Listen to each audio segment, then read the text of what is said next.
So good afternoon, everyone, and those who have morning, then yeah, good morning. So this is Kavita Malvia representing Intellex Consulting Services for their railways, RAMS, system assurance, and system engineering courses. The course is administered and managed by Dicov Socio, and the content and other related resources are provided by Intellex Consulting Services Limited. We welcome you all for today's webinar, where we will have some discussion about applications of RAMS in railways and how Intellex CPD and IRSC certified courses can help you in the better understanding and command over the subject. This conference will further be led by railway industry RAMS experts Mr. Rishi Marathu, Dr. Mukul Verma, Ms. Madeline Hoskin, and Stuart Charles. The conference will cover application of railways, RAMS and EMC for rail only for railways. Then we will discuss about Intellex courses, and in the end we will have a question and answer session. We would like to request everyone joining the webinar to keep their mics muted so that we can have uninterrupted sessions. For your queries, we will have questions and answer session at 2:45 p.m.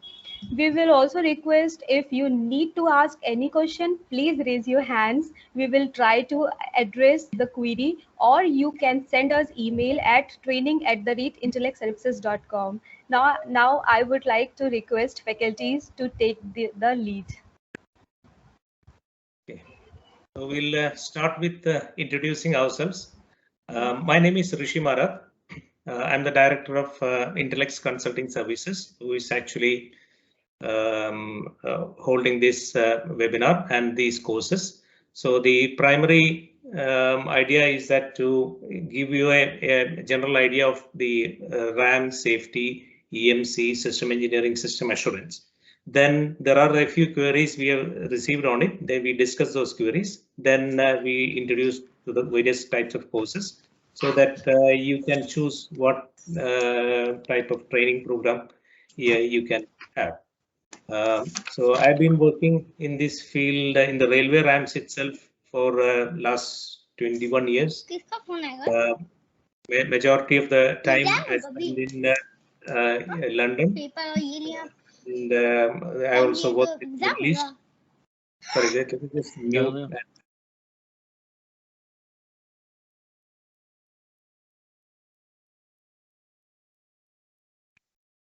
Rishi, we've lost your sound. You've been muted. Rishi, you've been muted. Okay, yeah, okay. So the majority of the time I spend in London working for the TfL, Network Rail, and also for the suppliers. I also worked for last 6 years in the Middle East, in Qatar and Dubai, and worked for the contractor also as an independent safety assessor. I've been a RAMS consultant as well. I also done projects in North America for the Canada as well. So that's my overall, and academically I've done my master's in risk and reliability from Loughborough University in UK. So this profession has been my bread and butter mainly. I also worked in India, but I've been working in the chemical process industry. The safety concepts and all started from there basically, and the petrochemicals as well. So that's an introduction about me in a nutshell. Maddie, you can introduce yourself. Certainly. Hello, everyone. I'm Madeline Hoskins. Like Rishi, I've been in the rail industry for quite some time. I guess the last 25, 30 years, I've been predominantly working in railways, and in that time working on and safety aspects in the main. I've worked for a number of consultancies. I started working with Lloyd's Register, and then for BR projects, British Rail itself, that became privatized, AEA Technology, Arcadis. So a lot of big consultancies that I've worked over that period. Most of the projects I've worked on have been major UK infrastructure projects and rolling stock type projects. but I've also done work again in Europe, occasionally bits and pieces in Canada and Japan and places. So again, I have a little bit of a perspective that I've gained over the years, and in a couple of other industries as well. I'm an unusual person in that I look at all sorts of different educational scenarios and things. So I have a degree in electrical and electronic engineering. I also have a master's degree in psychology, and I'm currently doing a PhD in condition monitoring. So that's essentially my background, and I'm happy to talk about any issue on safety or RAM engineering. Stuart, would you like to go next? Thanks, Matty. Oh, hello, everybody. My name is Stuart Charles. I'm an EMC engineer, although I started out life as an electronic circuit design engineer, working on secondary surveillance radar, high-speed digital signal processing, but that was a long time ago. In 1980, I was asked, as a young engineer, I was very young then, I was asked to join a project where I had to look after this esoteric subject called EMC, electromagnetic compatibility, of which I knew nothing. 42 years later, I've had 42 years experience in EMC, probably 22 years in high-speed systems, communication systems, pardon me, the last 18 years in railway. So basically, yeah, 18 years in rail, working on a number of systems, recently Crossrail, the new high-speed link through London. Prior to that, working with Bombardier on rolling stock, via a third party, may I add, and Bombardier on signalling systems, TPWS, London Underground on rolling stock and signalling systems, and also on stations. So I've covered a plethora of different parts of the EMC spectrum in railway engineering. I have a master's in EMC I took some 20 years ago. That's proved very useful. I do a lot of mathematics, but my course, my contribution to this course, which is relatively small, is not about math. It's about understanding the concepts of EMC and really becoming, inverted commas, knowledgeable if you're not an EMC engineer, because everybody needs to dialogue with everybody else. So yes, very pleased to be working with Intellex and look forward to dialoguing with some of you in the future. I think that's about it, and over to you, Maddie, again. Well, I'm just going to move on to Mukul next, if that's all right. Mukul, to introduce yourself. Yeah, I am Dr. Mukul Verma. I started my career as a signal engineer in Indian Railways and spent about 25 years as a signal engineer. During this time, I was involved in safety certification in RDSO for quite some time. And also I did a research project for development of electronic interlocking, on which I got my PhD from IIT Delhi. And after working for 25 years for Indian Railways, I moved into the rail industry and started working in the area of RAMS. I'm working in the area of RAMS for last about 15-16 years. I have got experience in RAMS assurance, as well as I am now involved with Intellex for RAMS training. This is a good opportunity to talk to you all, and I hope we will have more interactions later. Thank you. Okay. Kavith, I think you should introduce yourself. Sorry? Should Kavith now introduce herself? Yeah. That's right. So, hi everyone, I am Kavith Verma. In past, I have more than 10 years of experience in human resource management in marketing, automation, digitalization. So I was working with oil and gas industry. I have experience in supply chain as HR management. So after completion of after gaining experience, then I started this company, Nikaf Socio. So this company is providing training related. So this is about all new things, how we can help others for developing a better understanding and better, new things in regarding to automation, digitalization, marketing, strategies. So these are the things. Thank you so much.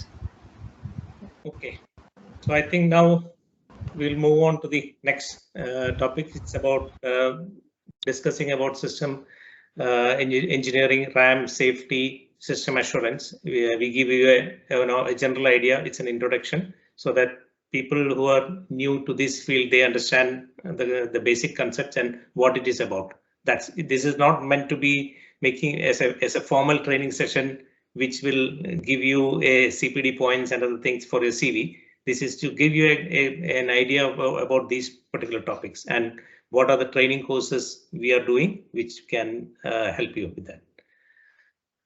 To start with, as I mentioned earlier, these courses are run by Intellex Consulting Services. It's a UK registered consulting company. We do consultancies in these particular areas: system safety assurance, RAM assurance, system engineering. This includes the specialist discipline like EMC, human factors and all. Then system assurance management as well. So these are now essential ingredient of any modern projects. This field is useful not only in railway but in other industries like oil and gas, aerospace and all. So currently this one we focus on railways. We also do some work in the oil and gas as well. So this is established in 2007. As I mentioned, what is system safety? We do in system safety analysis of design and products. When you are bringing in new products, it need to be assured that it is not going to cause harm to the users. Then safety integrity level, SIL, popularly known as SIL assessment. So if you're actually developing a new product for one particular function, depending upon whether it is used for safety, if it is a control function, then there need to be a safety integrity level as if you're compliant with the standards in the railway. Hazard analysis, mitigations, and these are the backbone of safety engineering. And we produce the safety cases also. Risk acceptability, that if you are bringing any new change to the railway, it is mandatory that any risk we are bringing in, that is demonstrated it is acceptably safe, and that is currently a legal requirement as well. So there is a whole lot of elements in system safety. This is the headline points. Reliability, availability, and maintainability. It's engineering. This is again, it's mandatory in several cases where it impacts safety, and also any railway, they have to provide a reliable service to earn the revenue and to get the passenger benefit as well. So even if it is safe, I mean, if railway stands still, it is safe. That's not sufficient. We want people to get to A to B. Basically. So it needs, during the design stage itself, we have to do a RAM analysis of the designs and the products to generate reliable systems. And we also need to demonstrate that it is delivering what we are actually looking for. Life cycle cost. When you're buying something, it's not just the capital cost is important. It's just like buying a car. You would like to see that how many times you need to do the service and whether it is really is reliable. I mean, everyone is using car, motorbikes, and also this is one aspect you will look at, life cycle cost. And system engineering, it's requirements management. This is the overall concept. We will go in a little bit more detail in that. System integration, human factors, EMC, all falls under system engineering. We also do some research work in collaboration with the University of Birmingham. basically. So then we are developing some tools as well. It's called Right Track. This is for the track maintenance optimization. Then we have an asset optima. This is for FRACAS. This is once the project is commissioned, then you need to monitor for any defects and need be resolved. We also support the reliability centered maintenance. We get into that in some time. So we do this with the University of Birmingham. We are then this session is essentially focused on training. So in UK we have a accreditation body, CPD, Continuing Professional Development, and we are a member of that certification. And our courses are, most of them are accredited, basically. So we'll get into the courses in detail later. So what is system engineering? So you have the components, subsystems, people. These are the elements like the products, people, and processes. All these need to integrate to deliver a service which take people from A to B. And it's by its nature, system engineering is interdisciplinary. You cannot put it into a mechanical or electrical or signaling or rolling stock. So this is an amalgamation of this one, because at the end of the day, all these elements has to work together. That integration is quite important. We'll give you a bit of an example of a system in the coming slide. And who is a system engineer? Yeah, the system engineer should have an appreciation of integrating different engineering disciplines, who will work across engineering disciplines. The system engineer itself may be an expert in one discipline, maybe a mechanical engineer, but then they need to have a fair understanding of other disciplines as well to integrate, to assure a system performs its desired functions. And this is the element where we are talking about assurance. It is efficient, it is reliable, and it is safe. So this is the system assurance part is about. So analyzing the system using black box. Black box is like, see, when you're buying a television set or something, you're not really worried about a capacitor inside or a resistor inside, what rating it is. Because for you, that is all these elements are black box. So you have a kind of a processor, a receiver, then how you display. These are the main functions you would look at. So this is where you treat these elements of the receiver as black box. Whereas whoever is manufacturing the receiver, they buy their component. For them, that each component becomes a black box. So this is the this is the approach you take. Sorry, I have to say something. Can you please keep your mic on mute? I have request. Okay. Because actually, if you have any question, then only you can unmute it yourself. Otherwise, please keep yourself mute. I have request. Thank you so much. Yeah, thank you. Okay. So see, imagine you are in a team of a catering team and you are working there. So there you may be given a task. Yeah, you go and scrape this coconut and come back. If you just do a coconut scraping and come back, you have no idea what dishes are being prepared or and what element quality and all it's required. So it's whereas if you're working as a system engineer, that level of knowledge is not fine. You need to understand what dish is being prepared so that you have specific requirements how the coconut should be scraped, whether it should be cut into pieces or it's a very fine scrapes required, or you can have big pieces. It's all up to them basically.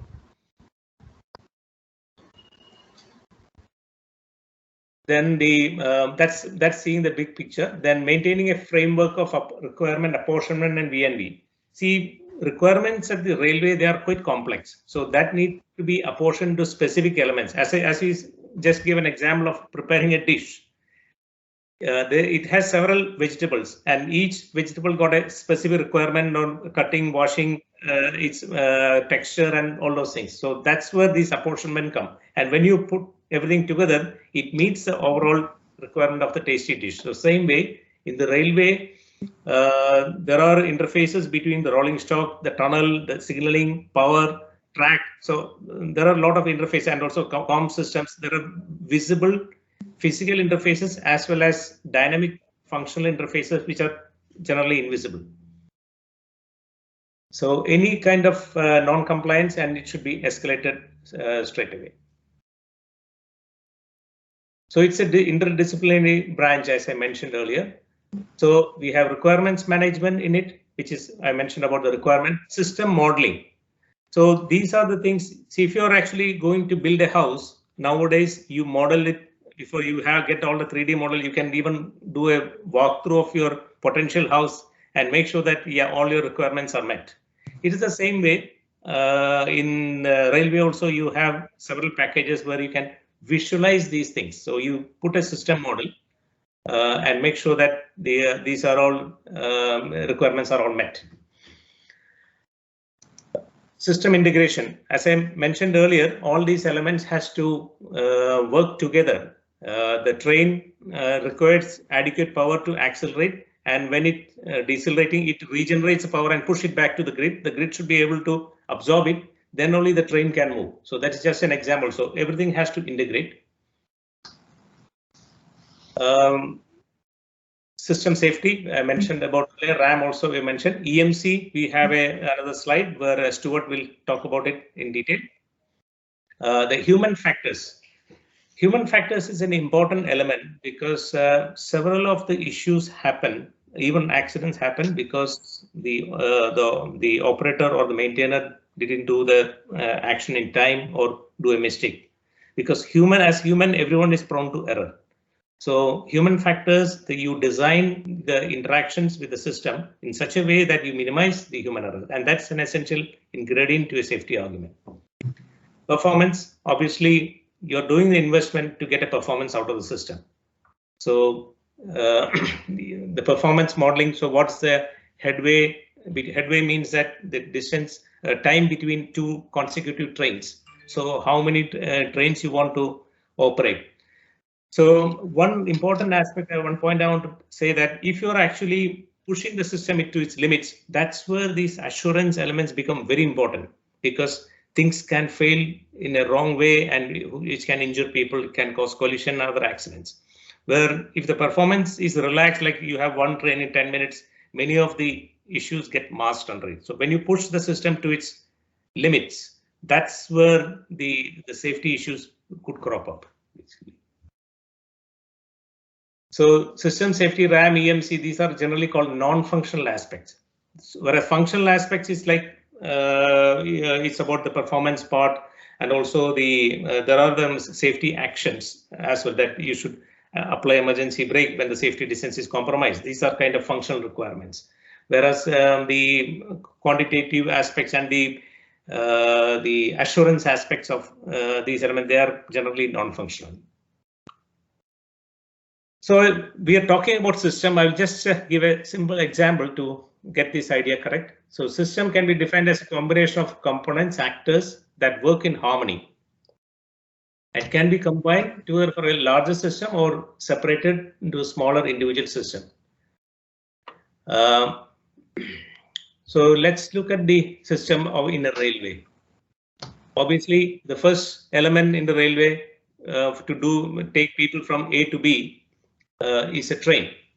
And train, if you're not familiar with the rolling stock, there is a lot of elements in the rolling stock which needs special attentions, like the coupler between the cars, compressor, wheels, condenser, brake to control the brakes, panto to take the power, HVAC. So all these elements contribute to the passenger safety and comfort. So this is about the train. This is the first element. And the next element, obviously, you need a track so that you can move from A to B. Even for the track, there are specifications that you don't want the track to wear out fast, so it will derail. So it should be fixed on the sleepers and it should be maintained correctly. Even though it's there are two elements in the RAM perfectly you say. Track is like a passive item. It is not moving, it's not powered, whereas train is a dynamic item. So even for the passive item also, there's wear and tear, it need to be replaced, monitored and all for any defects. Nowadays, trains run with automatic train control. So you have a intelligence on the train itself. It's called train-borne signaling. There are train-borne computers which drives the train basically, and it has to work in conjunction with the wayside signaling, which commands the train how long and how far it can go, and the train-borne signaling will drive the train accordingly. So currently, in many of the metros, it is driverless. Then we have the train-borne comms. Obviously, if you get stranded, the passengers need to contact. You can't have one group of passengers in a driverless train in a deep tunnel. It's not a great situation. So these are quite vital. They should be able to communicate and see that any rescue is all coming. And obviously, it has to work with the wayside communications, where you have the radio towers and other things which communicate and make sure that all the vital communications and emergency communications are in place. And when people come out of the station, there should be fire safety systems, then escalators, lift. All these systems has to work so that people can flow. You don't want overcrowded station, especially in the cities like Mumbai and all. Getting people in and out of the station in time is as important as getting people in and out of the train. Then the overhead catenary system, it needs to be powered so that the train can move from A to B. And operations, they are quite important. So they need to interact with the system, operator need to interact with the system and make sure that the train moves A to B safely. And you don't want many failures happening in the train, so it needs to be maintained correctly. So it needs how the maintenance is planned. Each subsystem is a sophisticated subsystem on its own, basically. And this is the important part of the system engineering, that all these things has to work in harmony. Then only you can deliver a successful metro, basically. So system engineering is about making sure that all the interface requirements within the subsystem to the external world, it's all managed properly and fulfilled properly. Can I just stop? I see we have somebody asking a question. Is that fair? Oh, okay. Good afternoon. I have a question here. In some cases, I have seen that the tunnel ventilation is a vital element or not. Actually, in one of the product, I have seen that tunnel ventilation they made as a SIL 0. How it is varies from one product, one metro to another. Can you please explain? Yeah, the tunnel ventilation system, it depending upon the context you use. That's where it's important. If you're actually using in a deep tube, where in a driverless train, like example, like a Doha Metro, it is a vital system, but it may not be like a SIL 4. It could be something like a SIL 2 and all, because it's not in constant use. You don't get fire or evacuation constantly. So in a deep tube, it becomes a safety related system.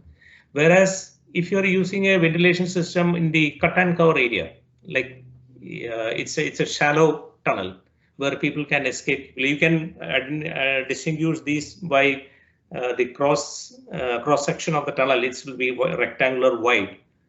So these kind of tunnels you can see they are SIL 0 systems generally. But because again the safety integrity depends upon, there are two elements. That's what the risk is determined. One is how frequent that system is demanded, and if it doesn't work, what is the consequence? So you need to do that risk assessment for each application, then come up with a kind of justification, and which need to be accepted by an independent safety assessor. Then only. Yeah. Sorry to interrupt you. Actually, in the first version of we are working as an independent assessment, and in the first level of document versions, the tunnel ventilation is mentioned as SIL 4, and later on the version with the discussions with the customer and all, they made the contractor made it as SIL 0. So Actually, tunnel ventilation is very much mandatory. Why? Because whatever the metro we are working, it has 4 to 5 tunnels in means underground.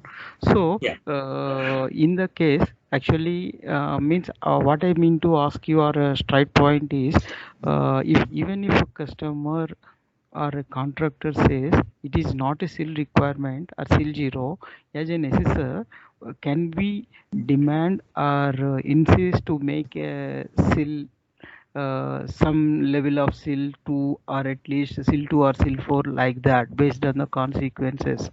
Means my question, am I put my question, do I put my question clear?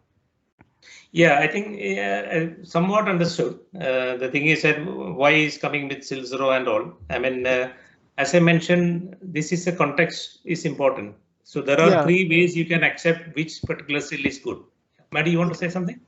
I do. Yeah. First of all, my question is just I will quickly place my question. Don't want to waste your time and others. Actually, the thing is, in the first release, they made the tunnel ventilation as seal 4, and after a few months, the contractor had a discussion with the customer, means end customer, and made the seal as 0. Now we are working as a part of ISA. Then this actually we feel that means that in the later phase we came to know that requirement made it as seal 0. So actually, the as in railway products, the customer, ultimate customer, is a dictator for the seal levels. As an ISA, can we recommend we need to provide a seal for the tunnel ventilation or not? Means that because there are consequences are there, means if the train is held up in between, there is no other means. So in that aspect, how will you suggest as a ISA, how can we do that? Okay. This actually harks back to a conversation we had at the start with contractual issues and the wrong requirements and things. The first thing is, with a SIL system, we don't have systems that SIL, we have functions. And we have to be clear about what is the function that we're trying to say is at a SIL level here. What is the actual requirement? It's not necessarily the reliability of the tunnel ventilation. Very often with these sort of systems, for example, there is a requirement to have an airflow and sufficient air in there. It really depends what the requirement is. Tunnel ventilation systems are a system in themselves because it's not just one ventilation. You've got a succession usually of ventilation parts. You've got movement caused by the train in the tunnels.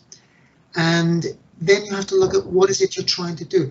Ventilation systems work differently in fire situations, as Rishi was saying earlier. So sometimes you need to vent out, and sometimes you need to close the ventilation down in the fire. It entirely depends on the design of the tunnel. So the first thing I have to ask in doing this is, what is the function that you need SIL protected? The other thing is, because this is so complicated, usually you will do a safety justification on the system itself, and you'll take into account on that what the actual hazards are related to ventilation. So it's not easy. In some cases, you will say we will need, based on these hazards, we will need certain SIL requirements for these functions. But it's impossible to answer directly right now without knowing the system. Yeah. So I can only tell you the approach, not the answer to your question, I'm afraid. Yeah, just sorry, Keshav, one point I want to add. As an independent safety assessor, you're not supposed to recommend a solution. You only assure the process.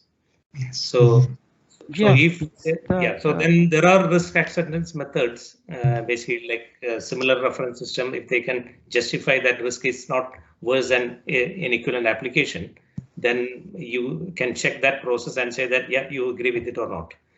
The same way it can be done through explicit risk estimation, where you do the ALAR principle. So all these elements we are covering in our course in detail. So this is we can give only a general answer at the moment. Yeah. So If you need specific advice, you can email, then we can have a separate chat because there are several others in the meeting. We to place the same things, risk acceptance principle, what you are justifying that, and risk acceptance criteria we have asked for. Yes, right. Thank you very much. Thank you very much. Thanks. Yeah, so just, I mean, if you the discussion, this is about the safety assurance, so it is in that particular time. So what it says that that leads on to this definition. You have a design. Sorry, Rishi, can you share your screen again? Sorry. Sorry.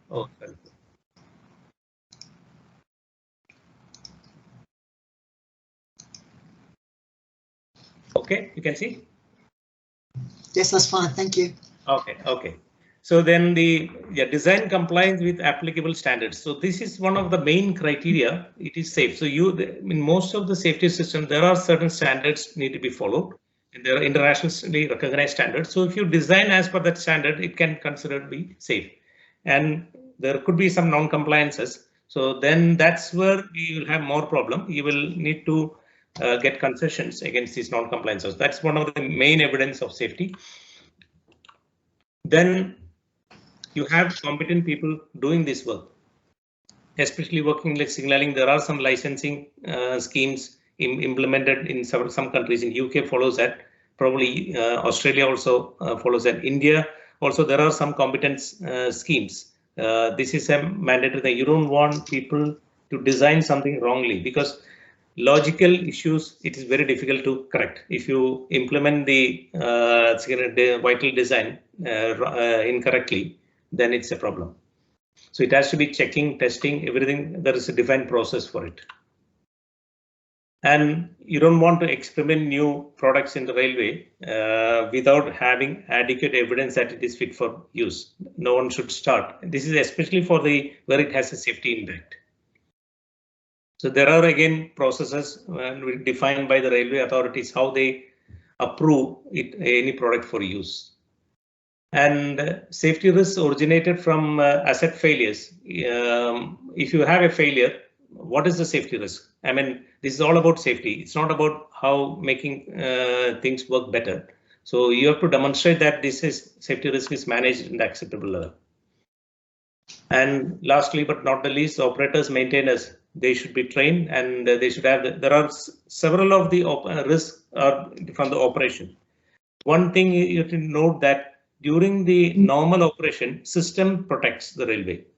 Even if operator does some mistake, they cannot cause an unsafe situation in the railway. That's the way system should be designed.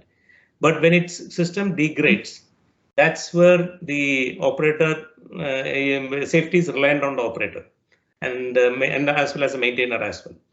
So most of these procedures and all, you can see it's more focused on degraded operations, mainly how you recover a failed train, rescuing a train, or how do you handle the fire in the emergency. These are the kind of, you will have SOPs in place for making sure that it's correct. And EMI, which we mentioned earlier, so you introduce something, but you don't want to interfere with electromagnetically with other infrastructure, or there is something noise from the other infrastructure should not interfere with your vital systems. So we will cover that a bit more in detail in the EMC slide. And you don't want to endanger other neighboring systems, like even during construction also, like you dig a tunnel under the building and the whole building collapse. Those kind of things you don't want to do. Okay, so this one on the system life cycle, Maddie can talk through this quickly. Sure thing. Yes, love to. Okay, every product and every railway change that's put in place has a system life cycle. Now, the one that we're showing here is the classic generic cycle that's shown in EN 50126, which is the railway RAMS standard that we typically go to, European standard. I've broken this down, as the standard says, into three main areas. First of all, risk assessment. Now, we start always with the concept. What is it we're trying to do? What is the concept of the change? We define that, have a system definition, and try and work out how it's going to be used. Now, when we go on the course, we'll actually cover things like CSM, Common Safety Method, and we'll go into more detail on how the system definition has to be put together and things like that. Risk analysis and evaluation, the classic method of doing safety when you're looking at design is you identify your hazards, you work out what you're going to do with them to make things safe, and then you implement that in terms of safety requirements and mitigations. You specify the system requirements, including the safety requirements. Okay. And then you go on to build the architecture of the system. So the risk assessment has to be done early. And that is the focus on the design side, if you like. But there's then into the detailed design and implementation of the product. But during the design stage, that is where a lot of our work is done, where we have to think about how we're going to design a system that is safe, that will be safe in future parts of the life cycle. And those future parts, for example, we're in the next stage is proving everything works, implementation, demonstrate we're building it, we're ensuring it's properly integrated. We validate that all our requirements are being met, which means that certain tests have to be done, and included in that will be certain safety tests. The system then has to be accepted into operation. Now that again we cover in our course because you will need things like a safety case to put your system into operation, and that safety case has to explain why the system is going to be, why and how the system is going to be safe in operation. When we go into the operational stage, we continue to monitor how the system is working.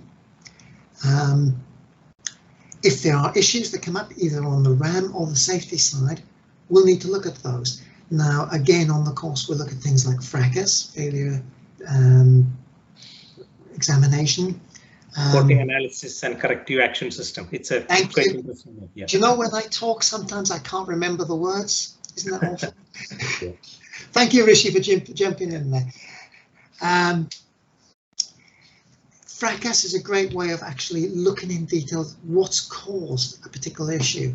And that means we may have to go back and do some further risk assessment and further design work to design out the issue.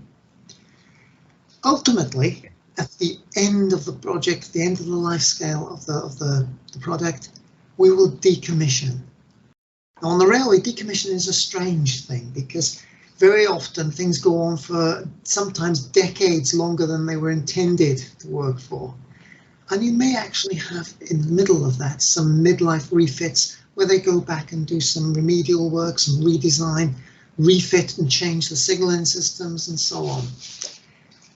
The life cycle we see here can also be broken up into mini system life cycles. If you like, if this is a big system with lots of other systems, a system of systems, each of the individual systems, the signaling, the track, the electrification, the traction power, may have its own system development life cycle. The reason we show the life cycle, though, is because it gives us a basis to think about what safety tasks and what RAM tasks need to be done during the development of the product. And again, on the course, we'll look at what kind of deliverables are required against the life cycle. So, and that goes right through the life cycle, but predominantly it's this first half of the V curve during the design stage that we do most of our work and thinking about things. Once you get into the proving, the validation stages and the operation, very often it's very difficult to implement a change and get that to work. So the idea is we try and work out what the issues are going to be, particularly the safety hazards, but also the reliability issues in the downward part of that. I can't show, I haven't got control of the screen, but in the risk assessment and early implementation area, that's where we have to concentrate to make sure that we get everything right as we can do, as much as we can do for the rest of the product life cycle. So the standards are very much life cycle based, and that's why we'll go back to that in the course quite a bit. Okay. Yeah, Keshava just raised his hands. If you have a question, you can. Oh, hello there. Yes. Kesava, you got a question? You are muted, Kesava. Yeah, you need to unmute yourself and ask the question. Yeah. As we are following the V cycle, we have the feedback at the 2 stages only. One is the system validation and the system acceptance. Why not at integration? If I found any issues during the integration, safety violation or something, why don't have a feedback to the development risk analysis? Right, I didn't get all of that question clearly, so I'm hoping that I've got the gist of it.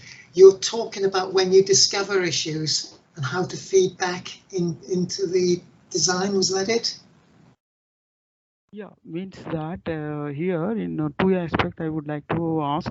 The first thing is in hardware point of view, if you could find some hardware issue, means the system design issue which is directly violating the safety goal, in software point of view, in the code reviews, and afterwards the integration will happen. During the integration, if something mishap is directly visible, why don't it can be feedback to the design phase? So here only feedback is provided from the system validation and system acceptance only. Okay. Right. Well, the answer to that is when you discover a safety problem at any stage, it's fed back and investigated. Now, although we say validate, you remember we're validating the system and safety requirements at this stage. The system acceptance will not go ahead if there's a safety issue. I talked about producing safety cases.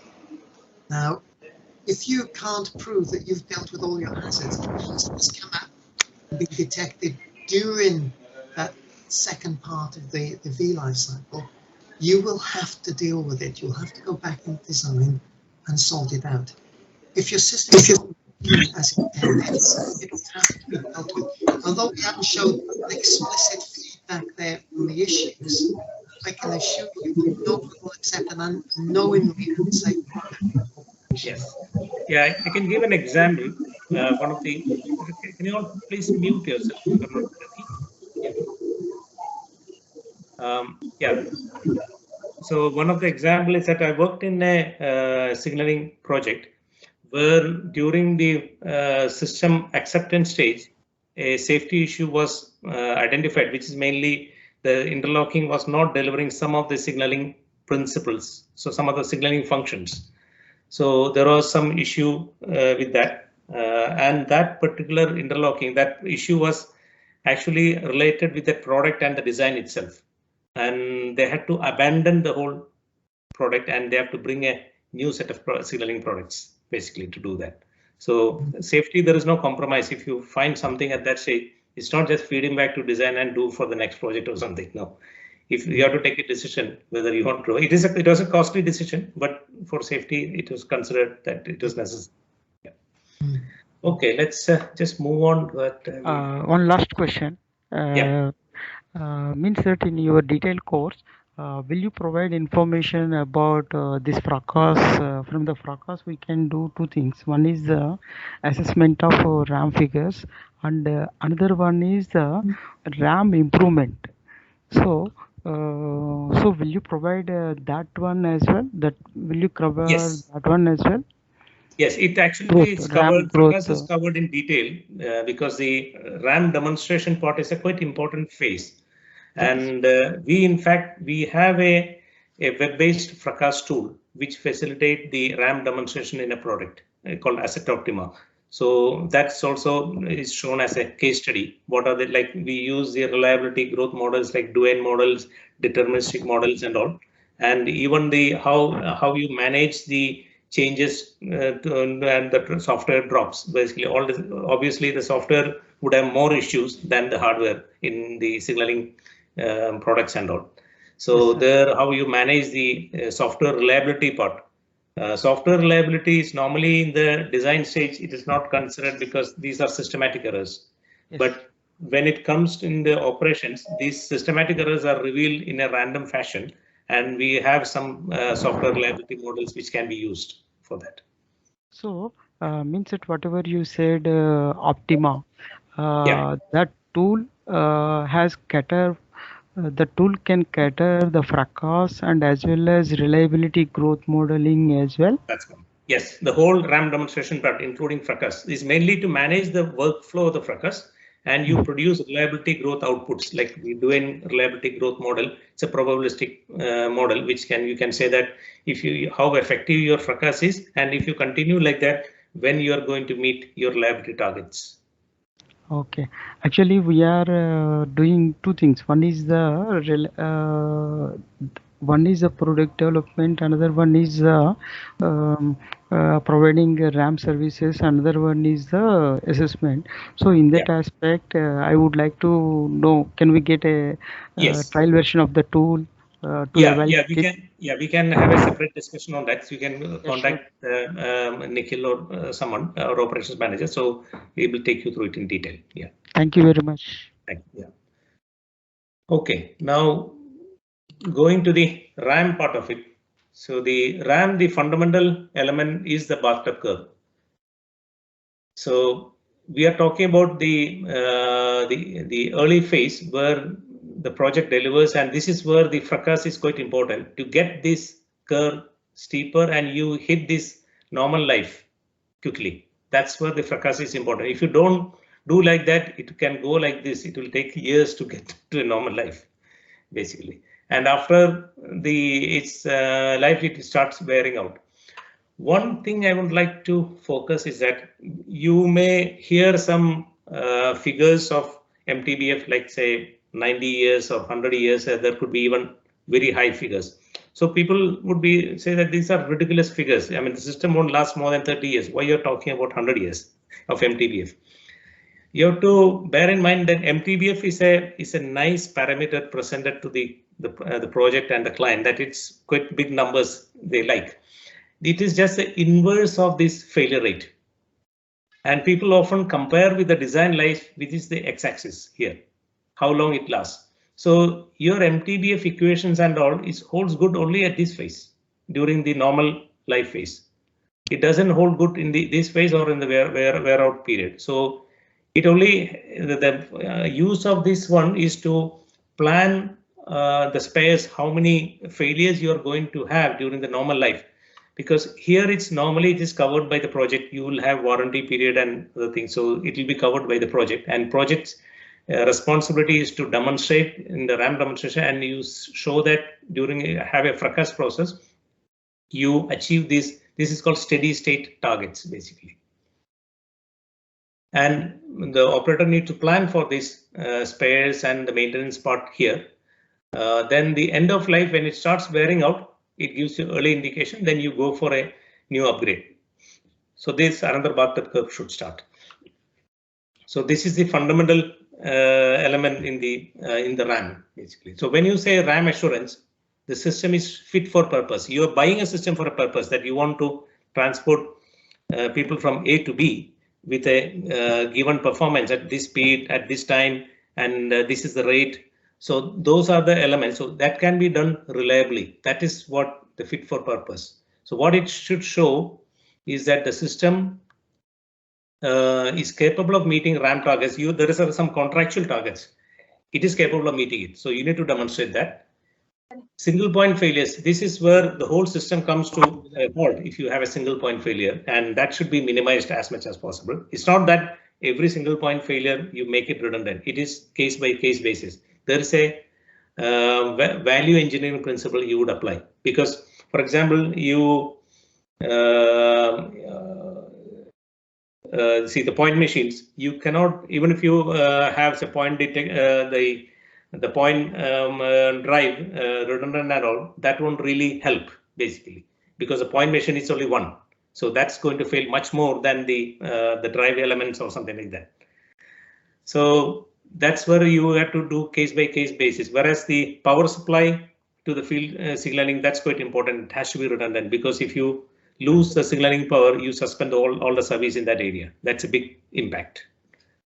Whereas one of the detection in one branch line or something, that may not be important. So you don't need multiple signaling detection. That's not value engineering. So this is all considered during the design. So you have to show that it has been minimized. That means that you are doing the value engineering principle where you have consequence, you have stopped there. Then the system has built-in mitigations to minimize service due to failures. So if you have a failure, how do you minimize the service impact? That's quite important. One, you have to bring the system to a safe state, and also you should allow alternate service here and there. So there is some flexibility in the system so that the service impact is minimized. Somebody raised a hand recently, Meenu, I think. You want to ask some question?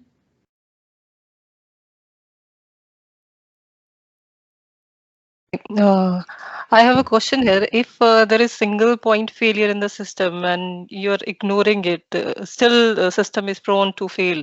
So how we should deal with this?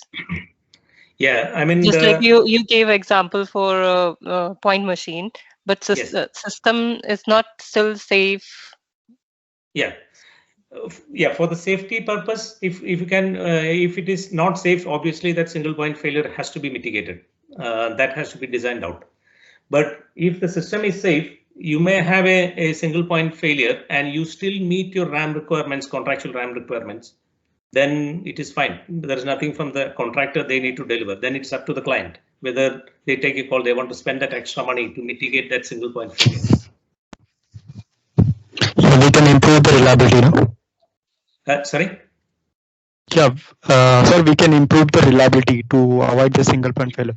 If we are not able to avoid the single point failure, then we can improve the reliability of that particular item, right? Yes, well, that particular item, yes, that's right. You can, there are methods like using derated components. You like a higher rated component used for a lower duty, it gives you more reliability. So there are certain things you can do in the product level. That's right. But the main thing is driven by you have the it is safe. That single point failure is not having safety impact. Then it is fine. Then the second is that you still meet the RAM targets. So then these two elements are ticked. Then that single point failure you can probably live with that basically. Yeah. Can I add to it, Rishi? Yeah. Yeah. Yeah, the example you gave about the point machine, and Meenu had asked the question that what will happen if the point machine fails? Will it become unsafe? So I just want to tell her that point machine failure, mechanical failure, which is only one unit has been provided, will never cause an unsafe failure. Whenever point machine fails, the signal will be, the trains will be stopped. So that is the safety. There is no impact on safety, but yes, it will have impact on reliability. And for that, we need to devise methods like regular maintenance, increased level of maintenance for those components which have got single point failure, and also their status monitoring. Yeah. Yeah. Actually. Yeah, I just want to add an example. When I was working closely with maintainer, there is one maintainer gang located at one location, and I was told that they have to go for babysitting the points, basically, literally, because that point they are considered golden asset. So in the morning from the depot, you want to dispatch all the trains, and if that point machine fails, you cannot start the service. So they literally babysit that points. Okay. Yeah, Keshava, you want to ask something?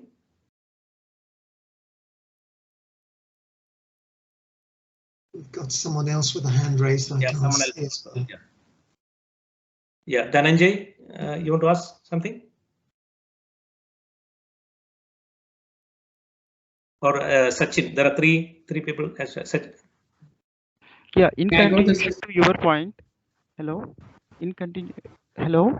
Yeah. Sure. Yeah. Actually, my mic was in mute. I'm talking, but you are not listening. So sorry.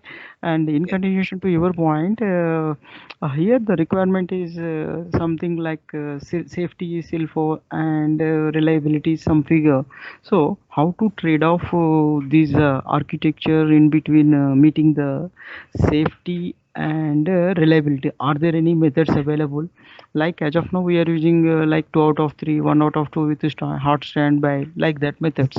So how do we can choose the or any trade-off for doing a trade-off, any kind of mechanism, methods, or tools are available? Can you please suggest? I'll take this one, general fashion. So for the safety, you have to demonstrate that your risk is acceptable. So that's your value. How much money you want to spend, it may not depend on the risk acceptance principle. And there are standards governing that. You need to comply with that. So that is one thing. For the reliability, as I mentioned, as long as you show that there is no safety impact on it and you meet your RAM requirements, that's the value engineering you do. As from the availability point of view. Availability point of view, we are doing that, but to take a wise decision on to take a wise decision for the trade-off between safety and reliability, are there any methods available? Can I take that, Rishi? Yeah, yes, please. Yeah. See, for trade-off between reliability and safety, there is no tool available. You have to make a subjective decision. As Rishi said that yes, minimum level of safety has to be ensured. And then I agree that if you go on increasing the standby or go on increasing the components to increase the safety, you lose on reliability. So that is correct. Reliability and safety, sometimes a trade-off has to be met. And in that case, you have to first meet the safety requirements, SIL 4, SIL 3, whatever, and then see how much reliability you can, your pocket will allow. For example, as you said, the architectures, normally in signaling systems, earlier it was 2 out of 3. Now it is 2 into 2 out of 2. So 2 out of 2 ensures the safety, and then 2 into another standby, 2 into 2 out of 2 ensures reliability. Yeah, 1 out of 2 with hot standby. 1 out of 2 is hot standby that is not used for safety systems. Yeah, 2 out of 2 with hot standby. Yeah, 2 out of 2 with hot standby. That is generally, I have seen this is the architecture which is being employed for signaling systems at least. Correct, sir. Okay. Yeah, I suggest that we move on and take the questions in Q&A. Otherwise, we won't be finishing. We'll be here all day. Yeah. Okay. We'll push the rest of the question. 1 or 2 questions you can take during the session, and the rest we'll handle during the Q&A quickly. Yeah. Yeah. Hi everyone. Actually, we are already noting your questions. Yeah. So okay. That's good. in chat box, actually, so many people are asking. Yeah. So yes. we are So noting them. Yes. Yeah, I will raise that questions. Yeah. Thank you so much. Later on. Yeah. Okay. So then this is on the RAM part, what we say the built-in mitigation, and maintainability is also quite important. Maintainability means that is the design aspect of it. It's not the maintainer going with the tools and attending. The system should enunciate any kind of failure alarm so that the maintainer exactly know what is the faulty LRU, so that he or she can go to the site to replace the faulty LRU, and the accessibility to that LRUs, that's also quite important. So when I don't know if some of them you may remember, when the computers evolved, the plug and play type of elements, the design, that has evolved in a later, I think 2000, where you can easily access the motherboard and remove the card and swap the cards. And there are also hot swapping nowadays available, some of the interlocking products. So these are all about maintainability.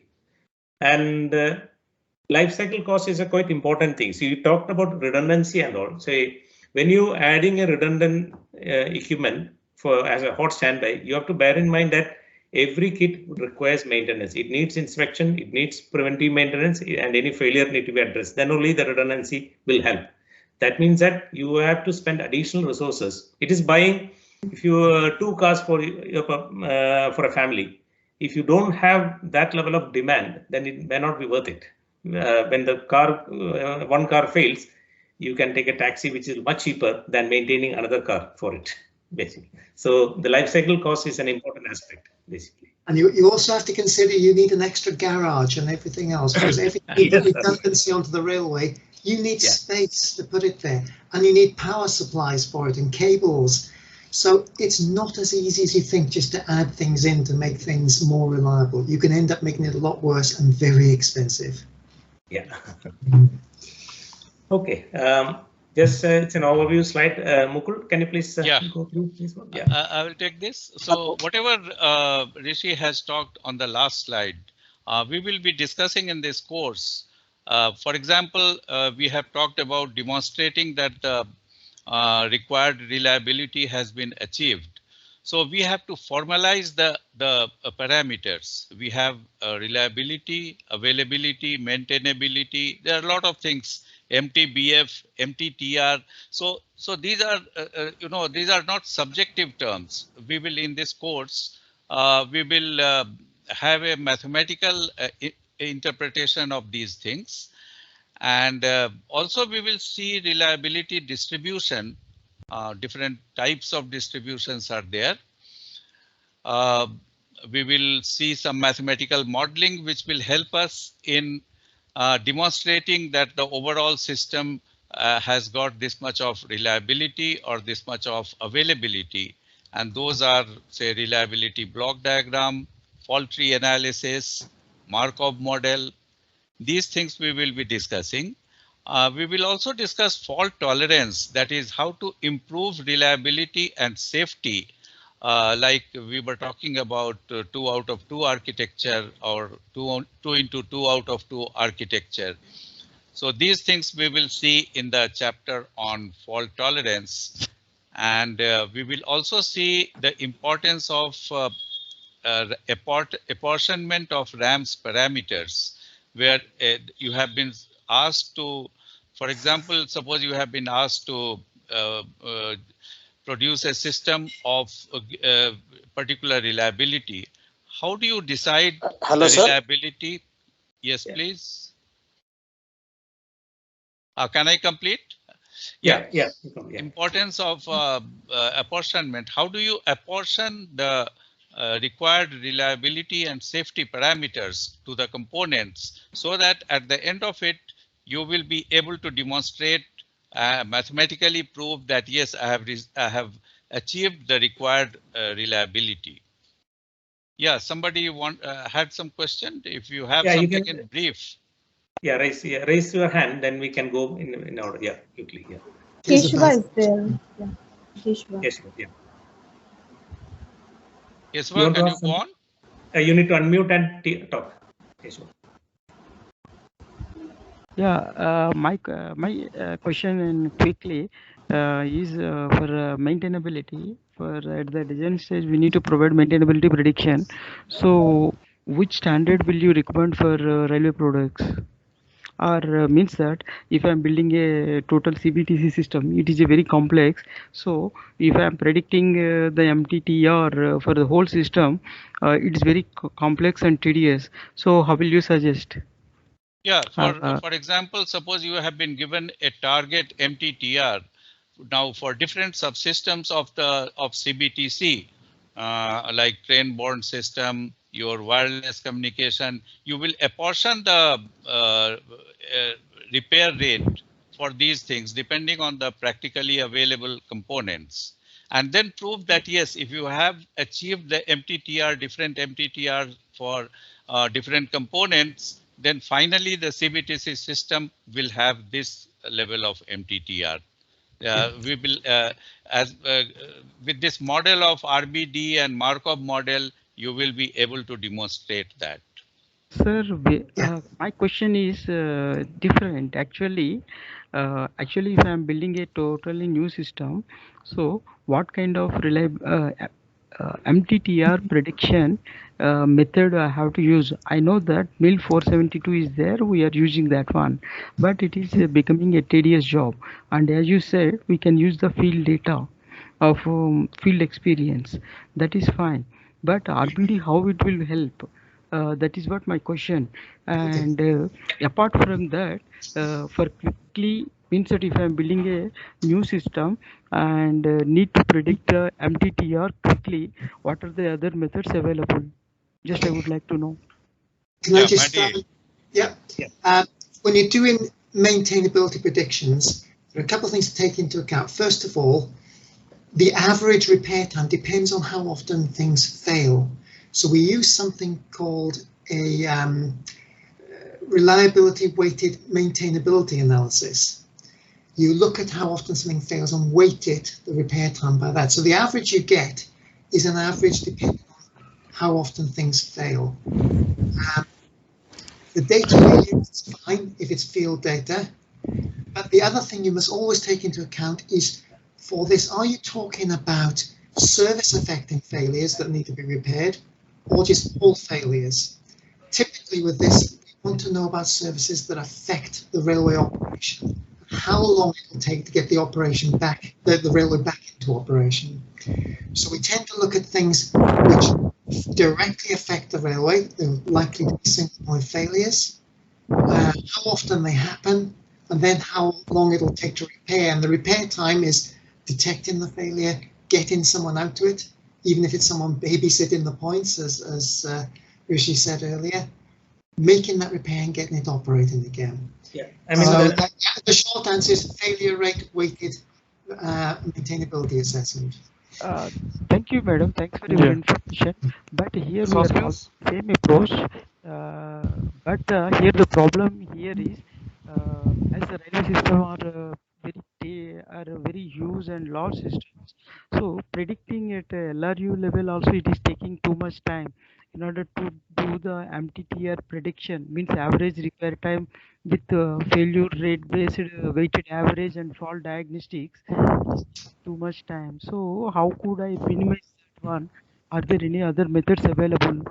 Yeah, I mean, what you can do is that, say, for example, if you're looking for a CBTC, you can look at another railway and you can see these typical repair times for the products and also use the in-service data to calculate it. There are two ways you can do. One is you go by component, establish depending upon the particular design. It is case by case. Each component, where it is located, how easily it can be accessed, and whether it got these failure alarm features and other things. It's not a dormant failure and all. Then the diagnostic time, then the access time, then the replacement time, testing time. So all these elements you need to do component by component. That is tedious. Yes, for a large system, it is tedious. The another way is that you look at another railway, look at these typical repair times of these components, how long it took, and you can use this one. Yes, I think people we can take more questions in the Q&A because others are also waiting, so we need to go through this presentation. Then anyway, Kavitha is noting this, so we can discuss this later. Yeah, so you can sir, proceed. we will wait for my question. Our questions. You want us to wait for the question, Rishi sir? Yes, plus. I think that'd be better. Otherwise, there are other topics also we need to cover, and people are waiting for it. So if people, then the Q&A, then we can discuss more questions. Yeah. You can put down your questions on the chat box. You can put down your questions on the chat box. So even if you are not able to ask, we will be sending you the answers. Yeah. Okay, sir. Okay. Okay. Yeah. Okay. Yeah, Rishi, you can proceed now. Yeah. So you have covered the fault tolerance and the stuff, all these 2 points. Okay. Yeah. Okay. Now, system assurance. I mean, this is generally a concept which is not quite clear. People think that it's just safety and RAM put together, that is system assurance, which is not exactly true. Even though safety and RAM are elements of it, first is it's about the process. And this system assurance, there should be something established in the project lifecycle. It's a process that what evidence maturity you expect during the concept stage, what evidence maturity you want in the design stage, because for the design stage you don't ask for testing evidence and all, for example. So you need to establish a system assurance plan. It is not just for safety RAM, it's for all the project requirements. You have this assurance process. Safety and RAM is the main parts of it, but it is much wider than that. So it's delivered at each stage. You may have heard about these gate review meetings and all. So it makes sure that at that particular level you have all the assurance processes are complete for that particular stage, and there are no significant issues remain outstanding. Something which can be managed through the gate. So you would have heard like the self assurance process where because the supplier, if you have a signaling company, you have every project has their own processes, but then the assurance is governed by the standards, these 50126, 50129. These are mainly assurance standards basically. So you would establish a supplier would establish their own process, and they have so they adapt to a little bit for each project, but essentially that's the body of evidence they would use for every project. Otherwise it won't be practical for them to start from scratch an assurance process for each project. Some clients, they would say that, okay, you can we can accept your assurance process. They engage some auditors from the client side to establish that all the client requirements, process requirements are met in the supplier process. So that part, then once they establish that confidence, they would use the supplier's assurance process itself, and only a very thin layer of client-specific assurance would be there. So that is one way. Where there is a prescribed process from the project, they need to. That's a more expensive thing, because then the supplier would need to engage a specific project team to meet those assurance requirements. But each element adds its own value. We cover it in detail in the course. So we have a structure, it's involved a structured review of compliance level, whether you have complied to the project requirements, whichever process you use. Then the completion level stage, completion of the stage level, what are the activities you are expected to complete as per the system assurance plan, basically. Then the risk assessment of outstanding. So you don't complete, gate is not like always a go and no go. There will be always some outstanding activities at each stage. It's mainly the risk-based assurance, generally most of the projects employ. Is it acceptable to continue with that outstanding activity parallel with the project progressing to the next stage? In some cases it is, so then it will progress. If there are some, generally if you have some significant safety issues, you would stop the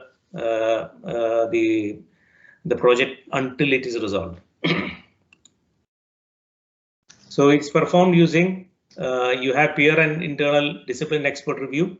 That's you're always a first level of review. Then you have different discipline expert review panels. You do the design reviews. There are standards like 611, 604 to perform the design safety review. Then there are independent design expert reviews, because in some cases you would engage an independent checking engineer. In some cases it's all legally required also. For example, your structures need to be certified by an independent structural engineer. You need to engage that. Fire life safety system need to be independently certified. So there are legal requirements also we need to do. Then progress stage gate reviews. This gate reviews I mentioned, so that's done by the project itself. Then always there will be some assumptions and issues identified through the project. It is one of the elements of system assurance is that you manage these assumptions and issues correctly. You just put in an assumption register and it's die there. You don't do much about it. That's the problem. That need to be effectively managed as more and more information emerges, design information emerges. So that's quite important in the assurance part. So system assurance reviews recommend whether the project is to provide the next stage or not, with additional corrective action. So you can then that's where the issues are managed. It's quite important you establish this and you manage it correctly. Okay, so now we will switch on to the EMC part. So Stuart can probably support with that. Stuart. Okay, thanks, Rishi. Hello, everybody. I'm Stuart Charles, the EMC consultant with Richie's organisation. So 2 things here. This is just a snapshot slide. It's going to give you just a top level view on the EMC. But when we get on to, I think it's slide 23, we'll be taking you through a bit more depth. So if you'd like to wait to slide 23, you're going to get a lot more information about the various aspects of EMC. So let's start. What's EMC? It is taught in a few universities, but not too many.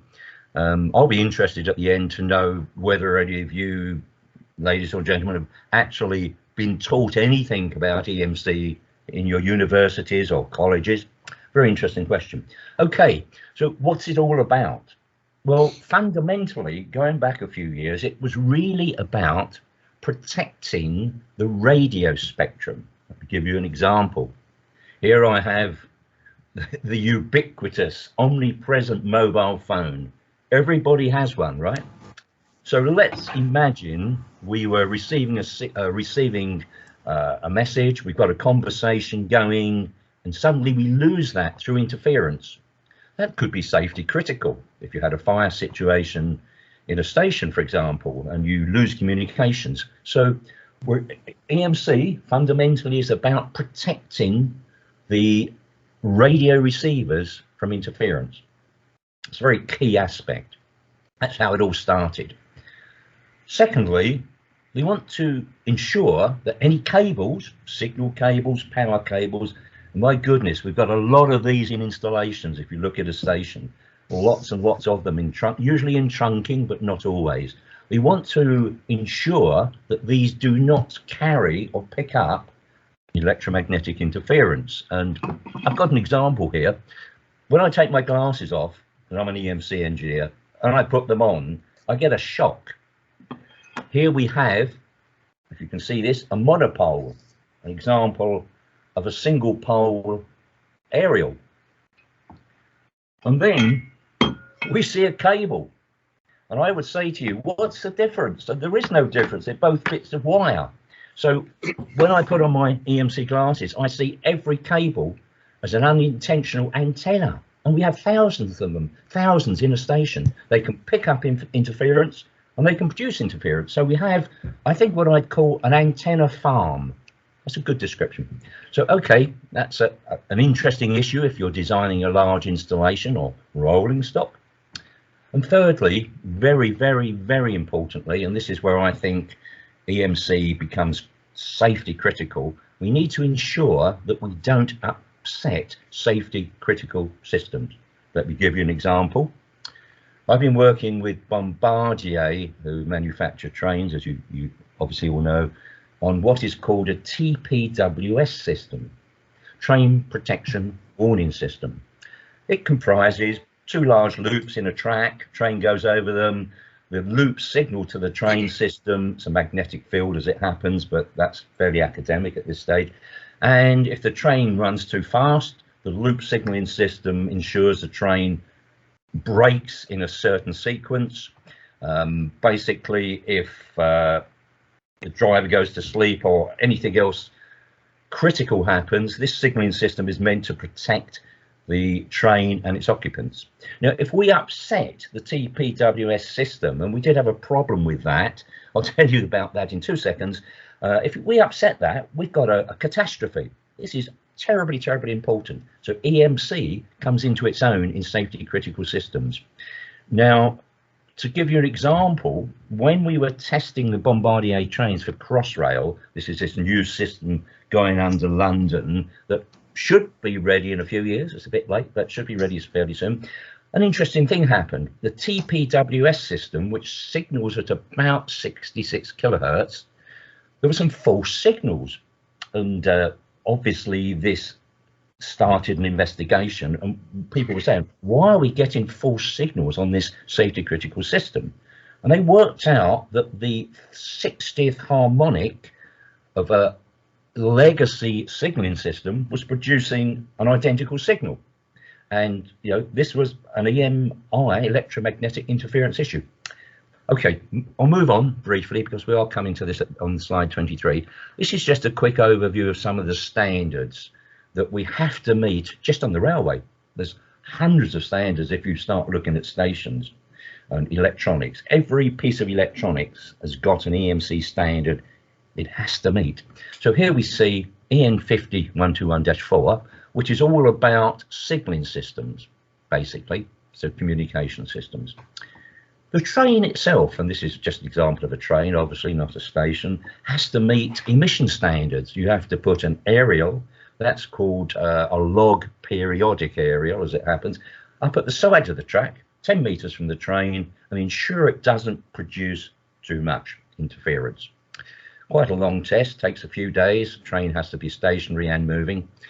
I think one of the gentlemen we were speaking to earlier talked about rolling stock. Well, that's got its own standard for any electronics that goes onto the train, 5121-3-2.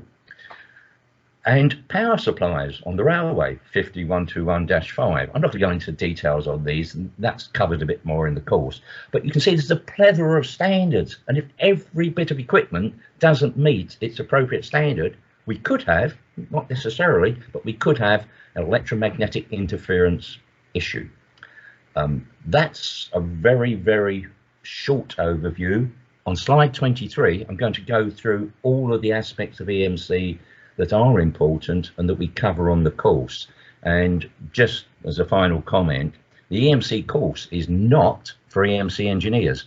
It's for people who have to work with EMC engineers, managers, engineers, senior managers, so they can dialogue and understand what the EMC engineer is doing. Will it affect project timescales? Has everything been covered? Will you meet your contractual requirements? So that's the intent of our course. And again, I'll talk a bit more about that on slide 23. So that's really it at this juncture. Thanks. Thanks, Stuart. Yeah. Okay. So we already received some queries on the system engineering. So this is something before this meeting. So we quickly go through it. These are quite generic one. System engineering in relation to RAMS.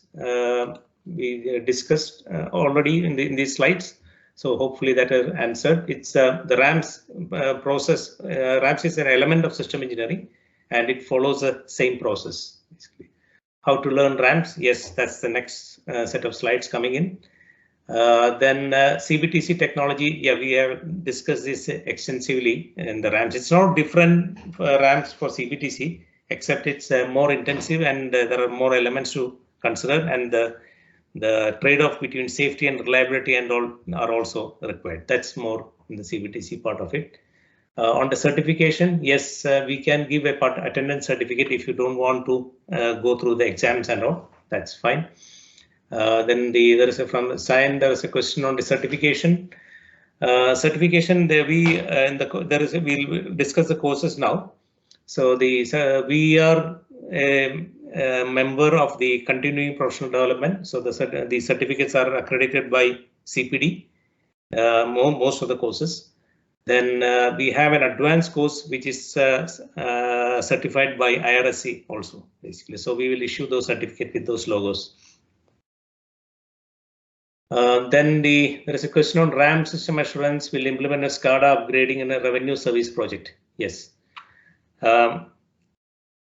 You can see in the SCADA upgrade, in the legacy SCADA systems, they are considered less safety integrity because even if something fails, it causes disruption. But now the railways are complex, so you would find more integrity with the SCADA. It depends upon the what is the functions delivered by the SCADA. So for example, if you are actually discharging traction to protect a maintenance team going through trackside and you are just dependent on the SCADA discharging it, then yes, that is highly safety integral. Whereas if you have other processor like mechanically you remove the fuse and lock it and those kind of processors are in place, then this is just an advisory. So it depends upon the what upgrade is used. So you would do kind of a characterization of what level of safety and RAM you should do.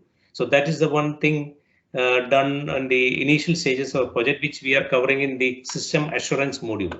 Basically, the RAMs and lifecycle costs, we already discussed that. They're having redundancy means more lifecycle costs, so it's more reliable, but lifecycle cost is high. That way. Is there any software for the RAMs? I think we mentioned discussing about the tools. Yes, there are software used like isograph, item for doing the modeling and doing the reliability RAM prediction, and also the availability prediction. These tools are used. There are several tools. We cover those tools also. The introduction to the tools also in the courses. It's about it's important for sustainability. It has to be built into system design. Yes, that is a good remark, I would say, yeah, because sustainability is about the protecting the environment and providing the greener systems, making things more reliable and energy efficient. It consumes less resources, then it can last longer. So if you have more life cycle of the products, if you're using good quality products, obviously you have less frequent projects, which you save money and also is good for the environment, basically. Yes, overall process we covered in the life cycle in the railways domain. Then relationship between the asset management and RAMS, basically. Okay, so now let's look. There are some queries we have received, which Madeline is covering. So I will start. You can talk, unmute yourself. I will do the animation. Yeah. Maddie, you need to unmute. Yeah. Thank you. Sorry, you're going to have to click me through this because you have control of the presentation. Yeah. I'm going to do the slightly faster version of this. So sorry if I run through.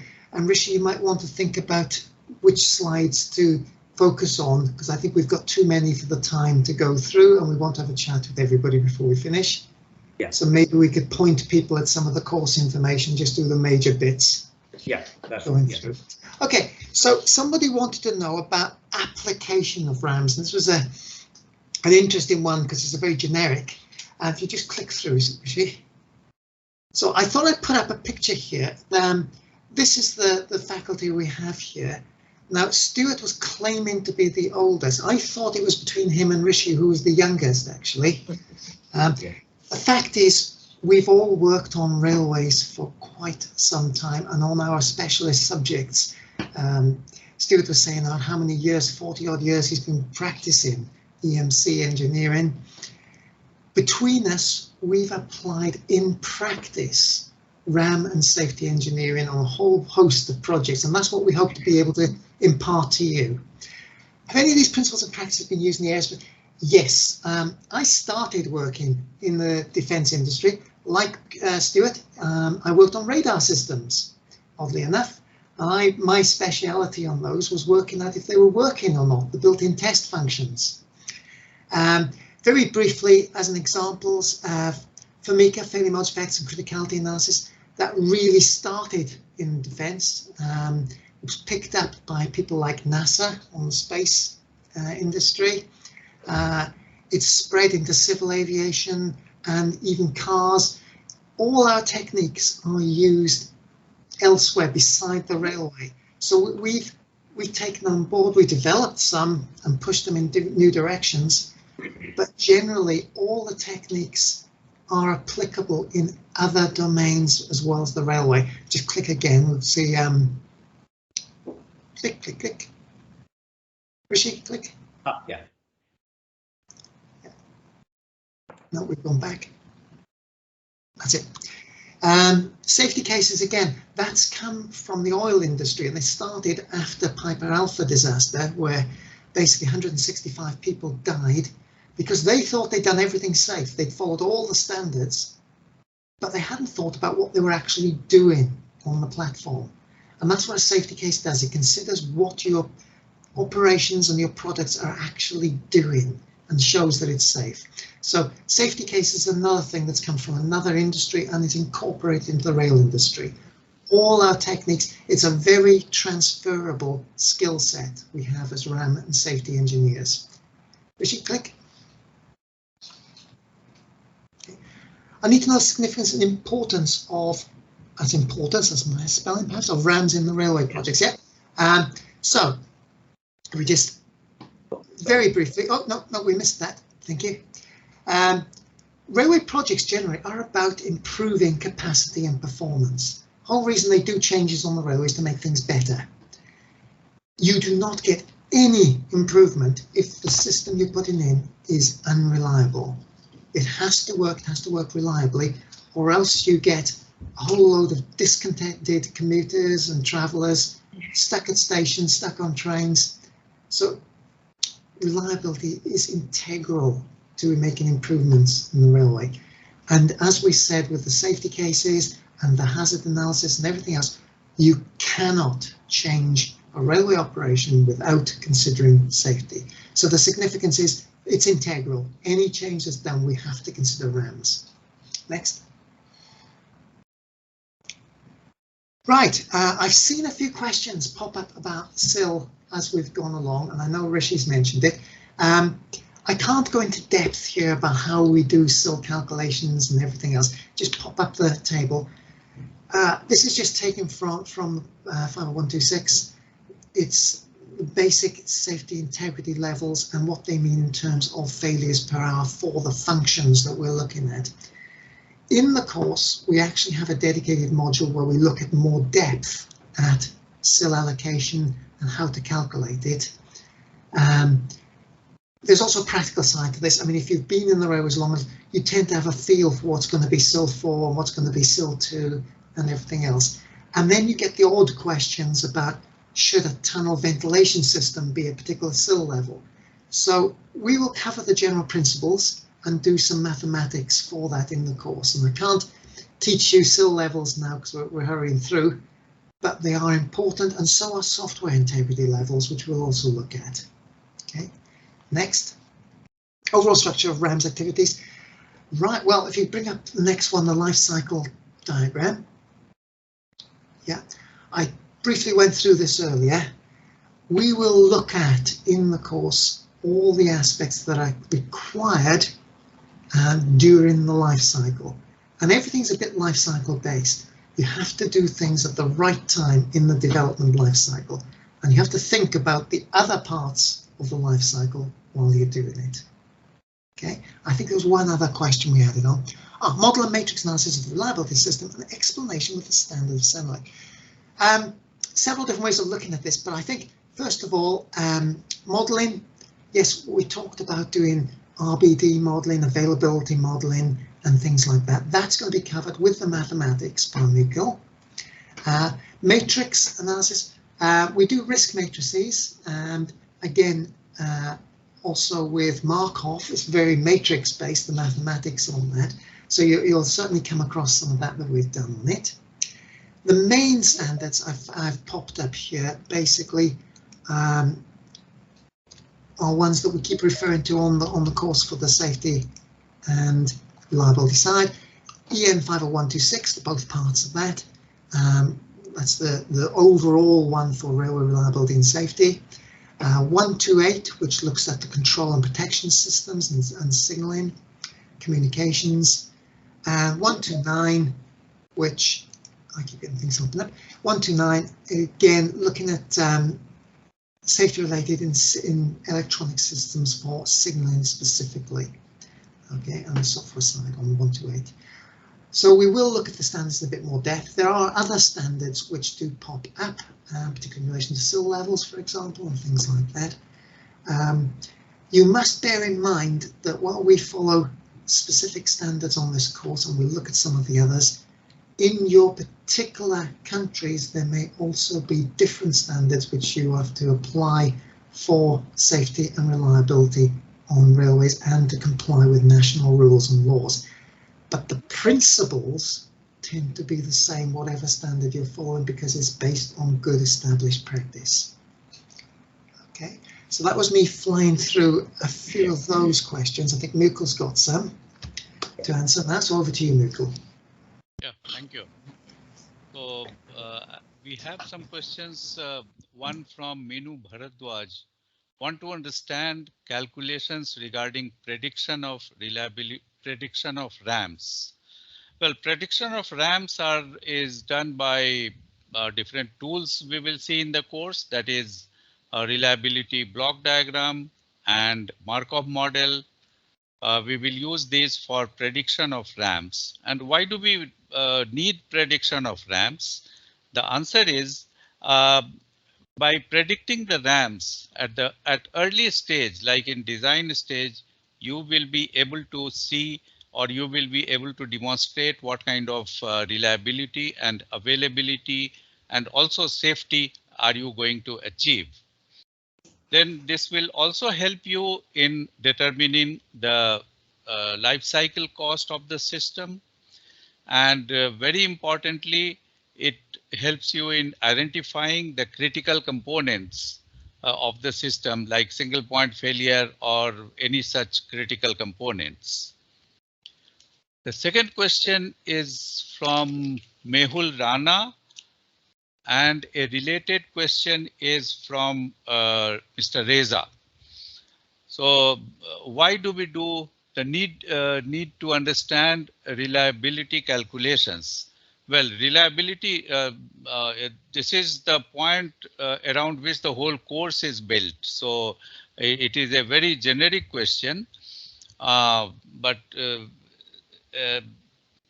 it tells you basically to specify your requirements. Say you may have some reliability and safety requirements, but you have to specify it in quantitative terms so that all the other stakeholders will also understand your requirement. Then you also learn how to achieve these reliability and safety standards and how to demonstrate. Finally, you have to demonstrate to the client that you have achieved the safety and reliability target. So this is what you will be achieving by reliability calculations. Next question is from Ms. Pooja SB. What are the RAMS opportunities in railways? Well, not directly in railways, but in railway industry, there is great opportunity. Actually, RAMS became more popular, not S, but only RAM became very popular by when the metros came to India, at least for Indian Railways. So then RAMS helps you, RAMS analysis helps you, helps the manufacturers, the installers, and the operation and maintenance organization to demonstrate that yes, the desired target will be achieved. And this we will be dealing in detail in the course. Next question is from S. Peri Chiappan. The question is how to assess RAMS in railway parts like bogies, brakes, wheels, toilets, etc. Hello. Yeah. So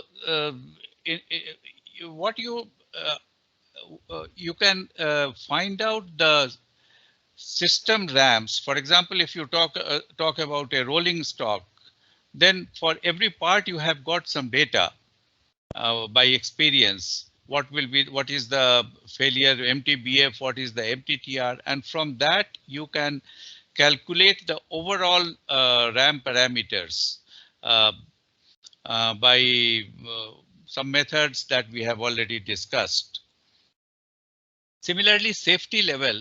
If you know the safety level of different components and you know how they are connected to each other, you will be able to find the final safety level, the quantitative and qualitative requirements, and you can say that yes, the whole system will meet this particular safety level. Then Mr. KV Rao, what is the importance of RAMS in railway and metro projects? Yes, metro project, yes, it is very much important. Each metro has got some RAM and safety parameters they specify in the beginning itself, and it has to be achieved, and the installer has to demonstrate that it has been achieved. Now this concept of RAM is also now coming in mainline. It was not there, it was not very popular earlier, but Indian Railway projects like dedicated freight corridor and all, there you will see the RAM requirements are given just like metros. Well, as far as safety is concerned, this has always been very important aspect for the railways. Yeah, the same question was by Adimas Narendra Putra. And for Mr. Reza, we have already discussed. Yeah, these are the questions which we got before this webinar, and we have taken this. Okay, now because the time we are already running very much late, so we'll go through the course part. Basically, what are the courses, how we can address most of the issues. Sorry, I am interrupting actually. Yeah, sorry, go on. I'm so sorry, I'm interrupting. There are some questions in chat box is going on. Yeah, I know. Then I think we will take those questions at the end because it's already past 2 hours almost. Rishi, can I suggest you just do slides 16 and 15 and 16 at most? Yeah, that's right. Yeah. Then we'll run through some of the questions because otherwise we're not going to get to them. That's correct. Yes. Okay. So, yeah, this is about the context basically. So I won't go through the detail why the RAMS is required, why the training is required, because there are, as we can see, there are so many questions coming up. But the key point I want to see is that the standards have been upgraded, so it has been in most of the projects. It is required by the standards. So if you're working in any railway project, it is there's an increasing demand. And we mentioned it is as Stuart mentioned that EMC course is for non-EMC engineers. So this one is not only for RAMS, but it's mainly for the discipline engineers. You need to have a good understanding of RAM and safety so that when you're coming to a workshop and all, it can be engaged. So we did discuss this point already. And it's also required for operation and maintenance stuff. And obviously, the existing system assurance and RAMS engineers, our advanced course is already accredited by IRSC, so you can upgrade your knowledge. We share our experience, and it's a continuously we are actually updating our training course as well. And lastly, not the least, even the contract managers would need some knowledge of RAM and safety, because there are contractual penalties or incentives attached nowadays with the reliability performance and safety performance. So that fracas is one element of it. So if you want to have a understanding of, how the penalties and incentivization works, you need to understand the fracas workflow, attribution, and all those elements. So it is useful for them as well. Okay, so this is the important part of the courses. So we are actually doing courses at each level. One at the appreciation course, which is for the beginners, and all this is normally done at the corporate level. So if we do it for the companies and all, is normally a 2 days course, basically. 2 days live, and there will be a test. It is suitable for all the senior managers, project managers, and to understand about RAM system and engineering assurance. If you're actually working in a railway project, you need to have a basic understanding of this. So that's quite important. Then the appreciation of the RAMS and system engineering concepts. So you get a CPD UK certificate once you do this, basically. So this is currently being done as a live session, and there will be a test afterwards. We do it for the companies at the moment. Then we have the module level. Module level is actually quite detailed. So you got for safety, RAM, system engineering, and the system assurance. So this is if you're already working as a safety engineer, you don't have much experience in RAM, then you can do this course and you can complement your knowledge. And this is quite flexible that you can do it module level as well. And one outcome we expect is that when a RAMS deliverable comes for review, you can review it meaningfully, raise some meaningful comments. Most of the cases I've seen in the project that when you send a RAMS deliverable for discipline review, I get from the discipline engineer comments on the system description part of it, which generally is copied from some design documentation. And that's not the purpose of the assurance. So because they need to have a bit more appreciation of these calculations and the requirements, compliance, and processes, this module level course would enable you to do a proper review of these deliverables. Then there are online tests and you get the certificates from the CPD. Then there is a RAM certificate course which includes safety module and RAM module, and there are elements of system engineering and system assurance in it. This is the RAM certificate. This is mainly for the RAMS engineers as well as the discipline and operation and maintenance engineer, because everyone needs to understand RAM. So this 40 hours of online work, and this will be complemented with support live sessions as well. And there's an exam or a coursework to complete that, and you get a certificate of qualification for this RAM certificate course. This is, I would recommend for most of the discipline and engineers. It can time as per your work schedule, can be done between 8 to 10 weeks and finish that that course. Then you have the detailed course where it includes all the modules that system engineering, safety assurance, RAM and system engineering, RAM, system assurance, all the elements what we have discussed, it is covered in that. There is a written exam and there will be a certificate of qualification. It's a detailed course. It covers all these topics in depth. And there are support live sessions to clear your queries and discuss some topics as well, basically. And there is this advanced course, which is actually the detail level course. Plus, we would do a 1 week of case study. This is a live session. Here, people who want to develop as a RAMS engineer, this course is, I would recommend. It's a bit of a hard work, but it's worth it. And after that, you can practice as a system and RAMS engineer. We cover system engineering as well in this. This case study will have a tutor assessment as well, and this advanced course is recently now accredited by Institute of Railway Signaling Engineers UK, IRSC UK. So this is IRSC certified, so you get a certificate of qualification for this. And we have the EMC course, overview of the EMC course, which we will come in the, one of the slide 23 in detail, basically. So in a nutshell, and here it is mainly meant for the discipline O&M and RAMS engineers for CPD. So you understand the EMC is also an integral part of your safety argument. So that's quite important. You get a CPD accredited certificate from this. So these are the courses in nutshell, basically. Okay, so I'll show it a bit more graphically. When you say RAM certificate, we have safety module in detail, RAM module, and there are some system engineering chapters and system assurance chapters, and there is a written exam afterwards.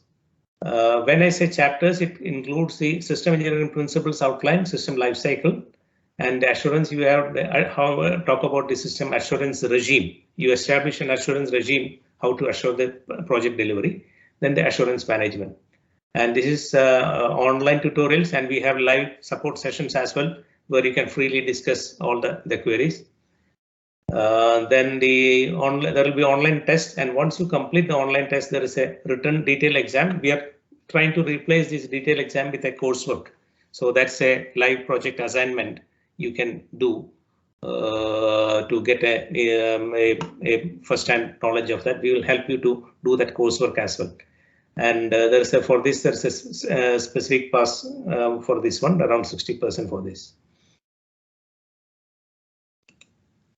And this is the advanced course, which is IRSC certified. So where all the system engineering, safety, RAM, assurance is covered in detail.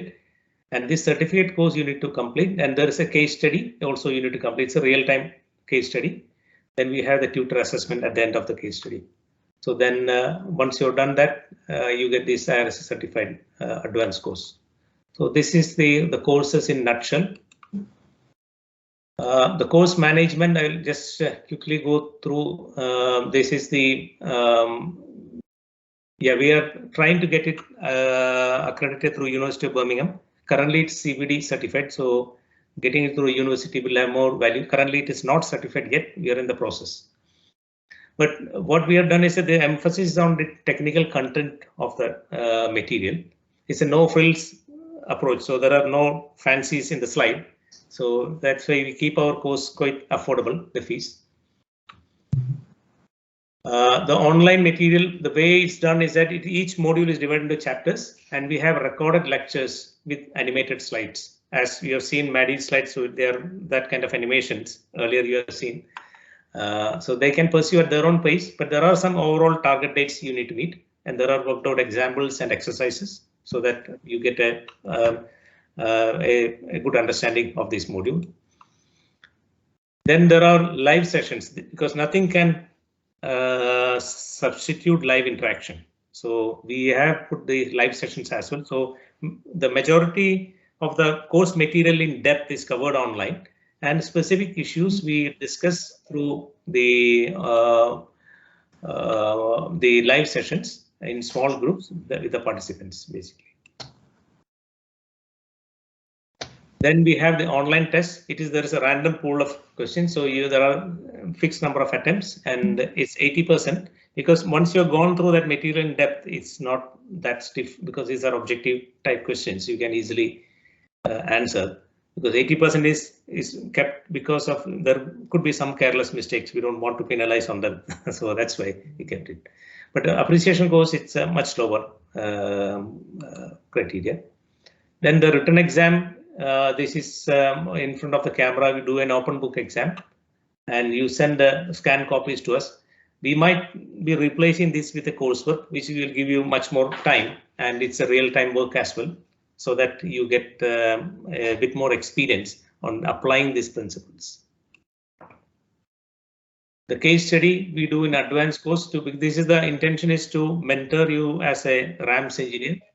So people who are interested in getting trained up as a RAMS engineer, this course is for them, and it's a live session and a safety critical project. We are using CBTC specifically on this. Then there are supervised workshops. We'll hold like the HAZOP workshops and other how to conduct and those kind of workshops. Then we have deliverables. How do you prepare it? So that will be covered in the case study. So there's certificate of qualification. This is currently with the logos of the CPD and the IRSC where it applies. And we try to organize a web event, and because people are in different parts of the world, so it's not possible to physically travel and do a traditional function, which we would love to do at some point. Let's see. Nice. Yeah. So this is the courses management. So I don't go through the details because we are already running short of time, so we can spend more time on queries. Is that what you suggest? I think that would be the best thing. I'm sorry, except I would like to give a bit more. Yeah, because the queries are mostly on the RAMS. I would like to spend more time on a little bit time on the EMC content, because we have not covered that before. Now Stuart is already here. Stuart is here. So I will just go through that particular slide for the.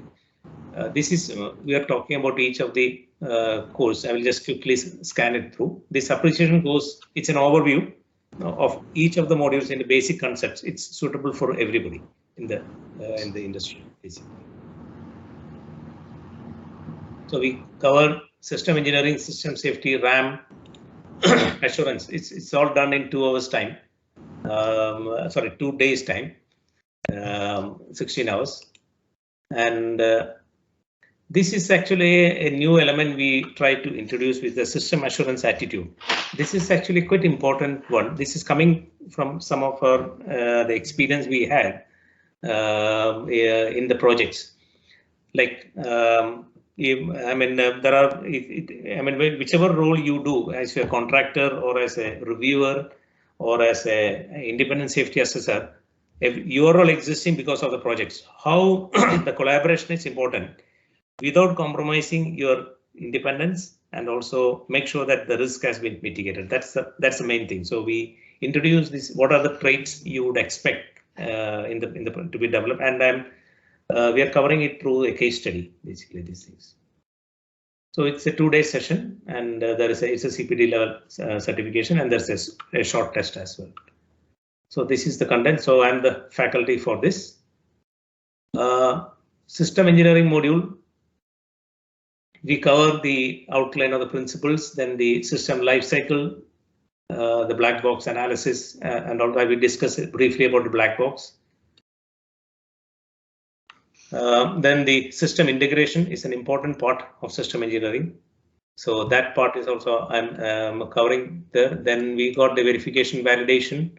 Then we got the specialist disciplines, the safety, RAM, human factors EMC, others discipline specialty. Then we cover the whole life cost, life cycle cost modeling, value engineering. These are part of the whole life cost. So I'm covering this module. So this module is suitable for people who wants an overall idea of all the topics. This is a quite short module which it covers the key fundamental elements of all the topics. So you can, if you want a general understanding of everything and a bit more in the system engineering, this is the module for that. It's a 12 hours online CPD certification, the same pattern we follow. System safety, as we have discussed briefly, it's all about the hazard analysis, SIL levels. These are all covered in detail. On the what I'd say is you can actually look on the website for the contents of these modules. It's a comprehensive, and as you can see the list coming up there, we try and cover all the things you need to know to do safety engineering, and same on the RAMS side, which would be on Mukul. So I'm not going to go through this now because we're short of time, but just to say it's comprehensive, and if you want to look at the details, do go to the website for Intellex.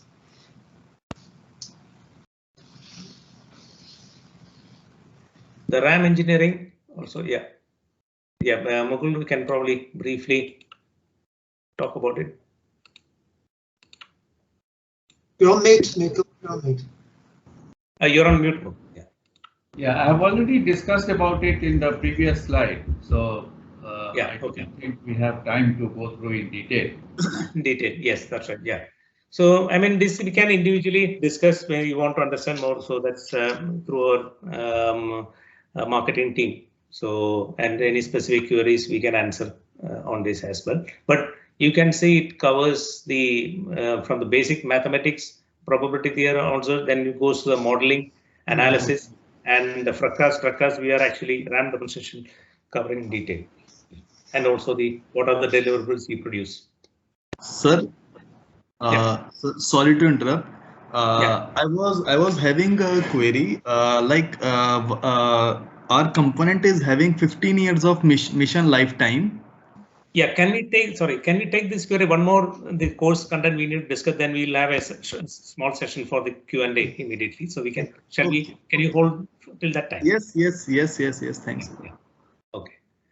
So this system assurance, as I mentioned, there is a first part is assurance process, where we talk about different types of assurance: risk-based, self-assurance, progressive assurance, how you plan the assurance. We talk about the gate reviews, because these things you would come across in a project. So if you have the understanding of this, the purpose, how it fits, what you should be looking for, you can effectively contribute in this process. Yeah, this is the part I mentioned about the system assurance attitude, the personal qualities and evidence maturity. So to avoid it becoming too preachy, I took a case study where it's coming from the experience how a project started as a disaster and how it was turned around with developing a proper attitude of collaboration and doing a risk-based assurance. So I'll go through that case study, which will give an idea of that. How the project team should ideally work. That's why this developing the attitude is quite important, because that itself will solve a lot of issues in a project. Success, this is the part. Success by collaboration of client, supplier, and assurance. That doesn't mean that you just accept everything what they submit and get it delivered immediately. That's not the point. It's collaboration means that it is risk-based. It's a joint decision how we should progress and make sure that the risks are addressed, and we are not compromising the level of independence required in each project. So it goes up to the handover to the process, and here we cover the reliability centered maintenance and fracas part as well here. So I'm covering this part in the system assurance module. Yeah, this is the EMC course. Stuart, can you please briefly discuss about this content of the EMC course? Yeah, sure. Okay, well, hello, everybody. I'll try and move this forward fairly quickly, take questions at the end. EMC engineering, it's key, but why? Good question. Well, There's regulations, there's contractual requirements. You know, can you imagine taking on a contract and you go, well, I don't really understand what this EMC stuff's all about. That could result in massive delays if you don't have compliance at the end. So, you know, contractual is important, safety is important, understanding EMC requirements is immensely important. Now, I can't tell, it's a little story very quickly. Crossrail, I was working on a station in Crossrail. I was called in to help the Crossrail EMC team, who sat above all the station people. I was working on a station for EMC. Well, we've had a major issue with a tunnel vent fan. I won't go into details. Somebody else mentioned tunnel vent fan. It delayed the EMC problem. It delayed the handover of a specific site by a year. Can you imagine what the financial implications were? And I was involved in sorting this out, and it took us 12 months to solve. One of the problems is access. You've built a site, you can't go on, Mr. Charles, until 4 weeks time. There's COVID, there's all sorts of issues, but a year's delay. You've got to understand the requirements. Number two, why is this EMC, why is it so harsh on the railway? Well, we have 25,000 volts, a couple of 100 amps. On London Underground, if anybody's been on there, it's 630 volts DC, and each train takes about 4,700 amps. And every time it goes over a gap, you get a massive magnetic pulse. Arcing on catenaries, train radio, signalling circuits in the running rails, in legacy systems, and all that sparking. There's touch voltages on long cables. It really is a harsh environment. Number three, this is one of my favourites. If you don't understand basic EMC tech terminology, how can you talk to your EMC engineer if you have one? Or you may have very experienced electrical engineer who's looking after EMC. If you don't understand what he's saying, how can you convince your upper management that you're meeting the requirements? EMC engineers classically talk in an esoteric language, and I don't agree with that, but they do. Fact of life.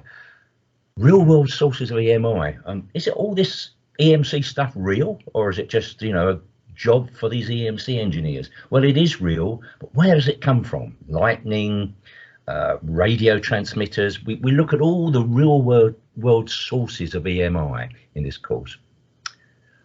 EMC standards, not my favorite topic. There are so many, you cannot remember them all, but you do need to remember the key ones. And railway standards tend to be much tougher than normal commercial standards. In terms of something called volts per meter, that's the field strength of a radio wave. And people say, well, I understand volts, but what are volts per meter? Got to understand dBs, lots of things, not in depth, but just to get a perspective so you can communicate well. So going through EMC standards, understanding what are the difficult ones, what ones you have to meet contractually, that's quite important.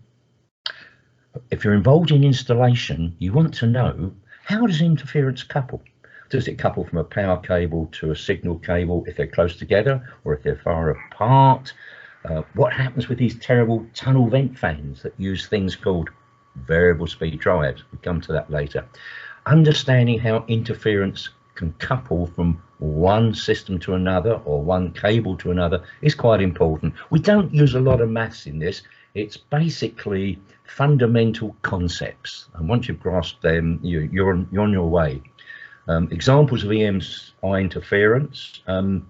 I'm an EMC engineer, have been for 42 years. I'm going to give you some examples in the course.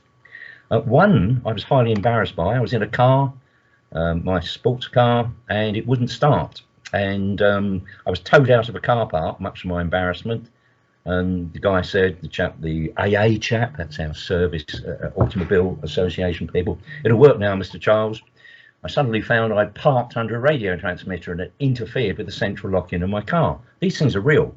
They're rare, but they're real. And on the railway, they could be safety critical. Going to something about shielding and electromagnetic waves, then onto a subject everybody hates called Fourier analysis, which I won't go into now. People talk about harmonics. You get electricians talking about harmonics. Unfortunately, they often haven't been taught what they mean. They just know they're not good. So we go into that without any maths at all, with some nice basic animations. EMC and power quality. Will your station upset the electrical grid? There are requirements that you have to meet, and if you've got lots of equipment, the chances are you may not meet the network operator's power quality requirements. EMC zoning. Can we put any electrical equipment next to anything else? Can we put a laptop 5 feet away from some running rails with 25 kV overhead catenary? Yes or no? If no, why not? We'll look at that. Variable speed drives. This is the Achilles heel of electromagnetic interference. If they're not installed right, they don't meet the right standards. Look about, this course is a lot about installation as well as about theory, how to install properly to meet EMC.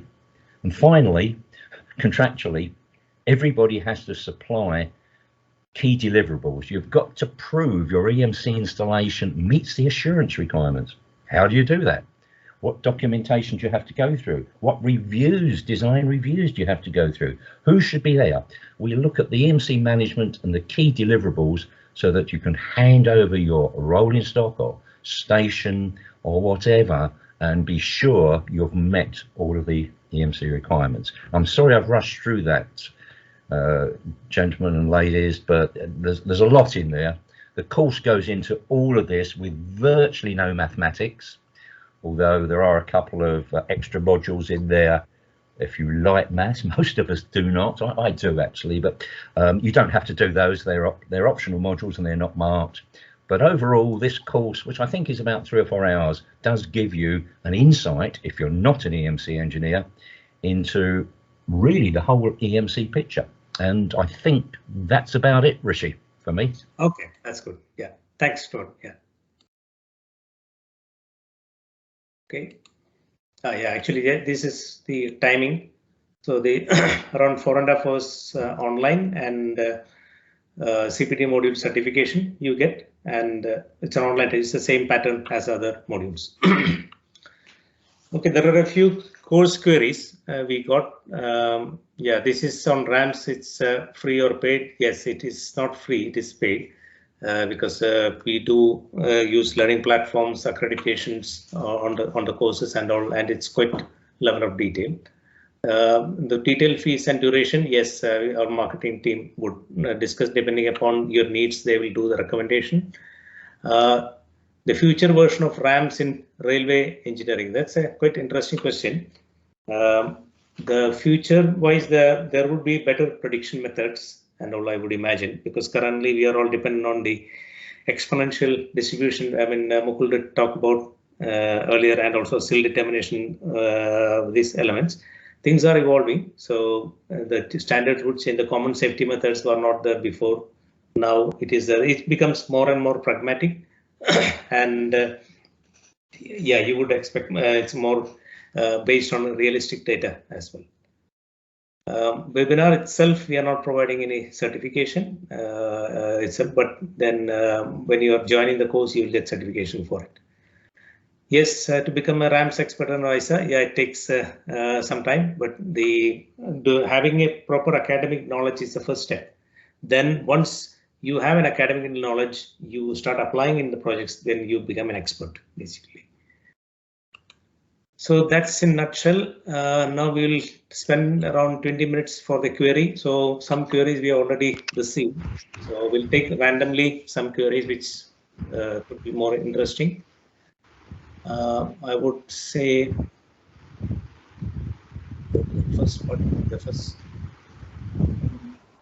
I guess somebody has question actually. Abhishek Kumar, he has raised his hand. Okay. Yeah. Have you already posted yet? Then. Abhishek? Abhishek, you're muted. Yeah. Good evening, all. My question was regarding we are having a component whose life is 8 years.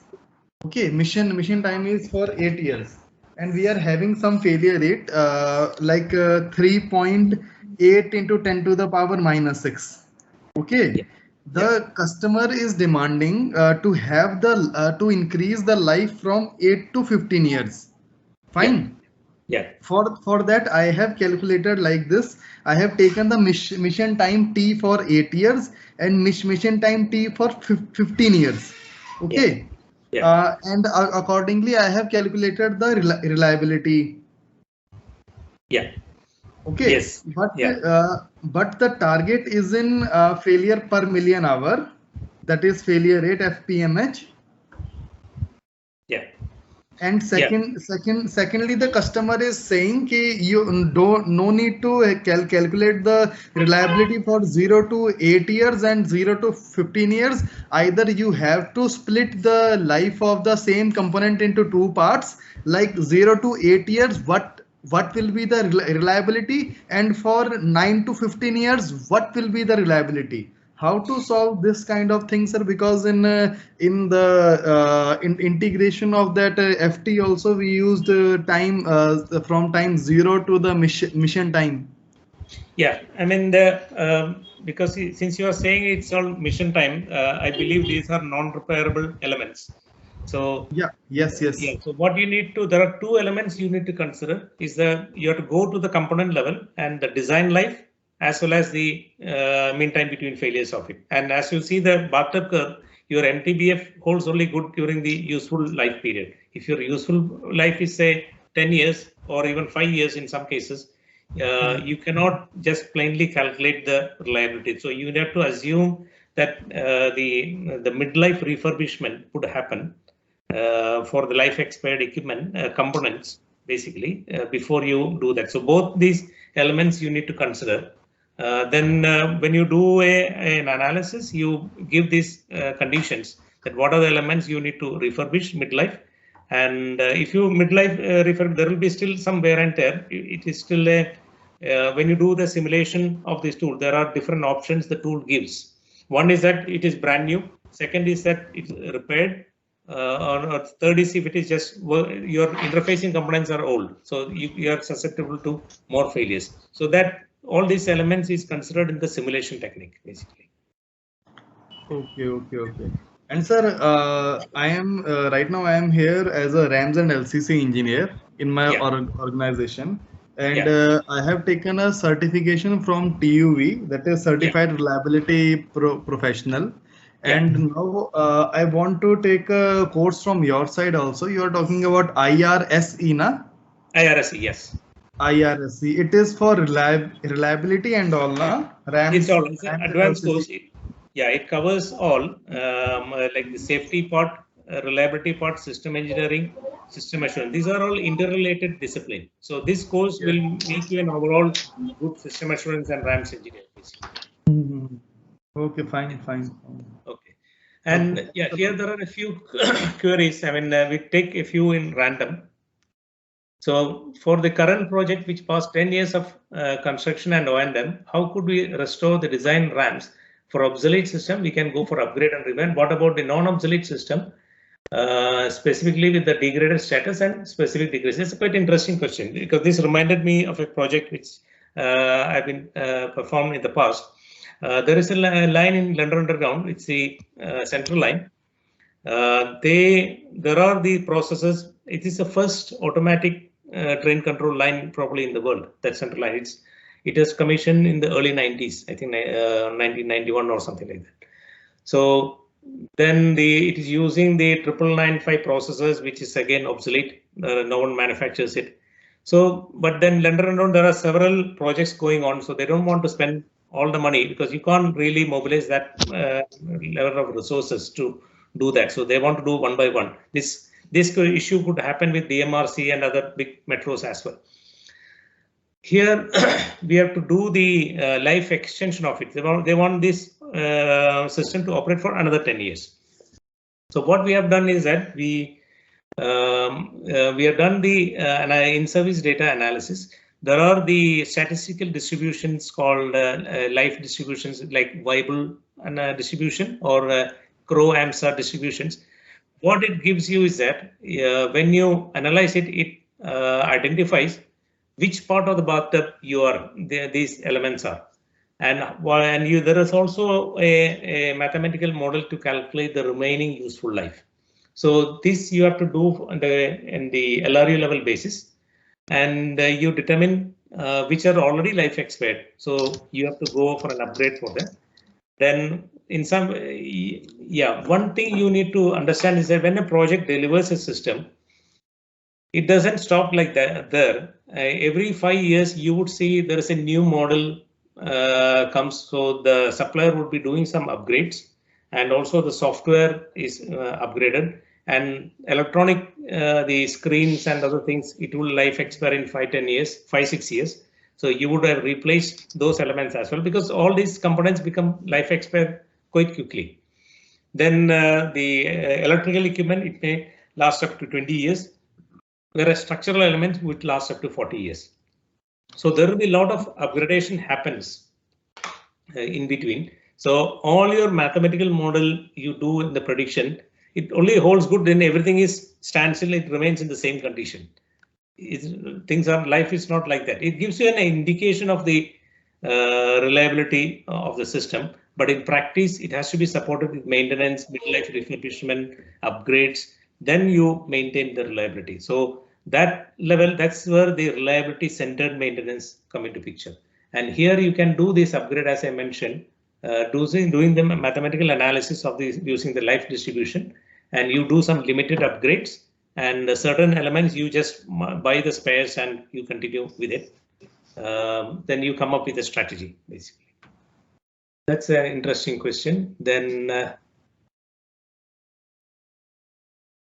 we talk about there are similar for system RAM analysis. Yes, so this is another question we can go through.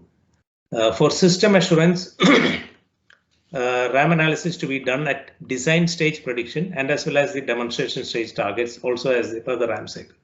How these analysis differs in these two stages? Yes, that's a good question. During the design stage, in the concept design stage, you do a preliminary RAM analysis. That is about you have a RAM target that need to be allocated to the various products. So various subsystems, they need to come up and select the products and demonstrate that they can meet these allocated targets. That's your preliminary RAM analysis. Then when you have designed all the products, your design is ready, you do a RAM prediction. The method is the same. You do the RBD models and all, but you know the reliability values of the products come from the data sheet or the in-service data. Then you do the prediction.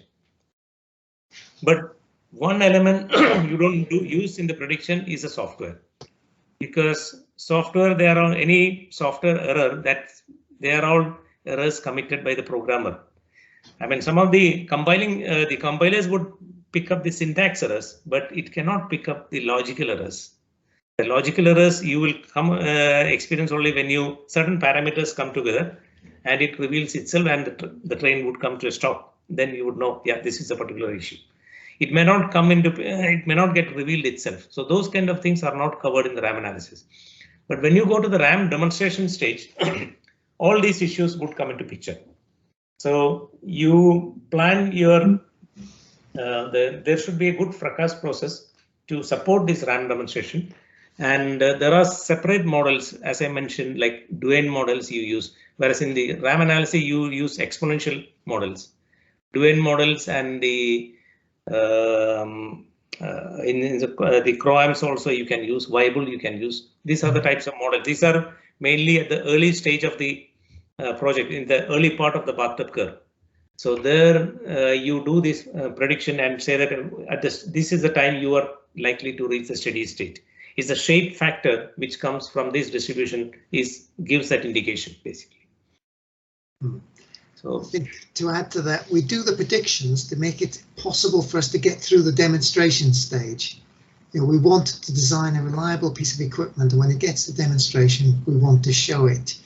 But the demonstration stage is usually still quite early in the project, which means it won't be your steady state reliability necessarily you're demonstrating, but it will be an agreed level of reliability that shows you're getting on the way to what we need to achieve. Yeah, it's another interesting question from Kaushik Nath. If 2 is on for Stuart, actually, this is for EMC issue, I think even is if two locomotives run side by side, is it possible that any one of the locomotives fields affect the other locomotive, various communication signals through different systems and subsystems? Yes. Okay, well, thanks, Rishi.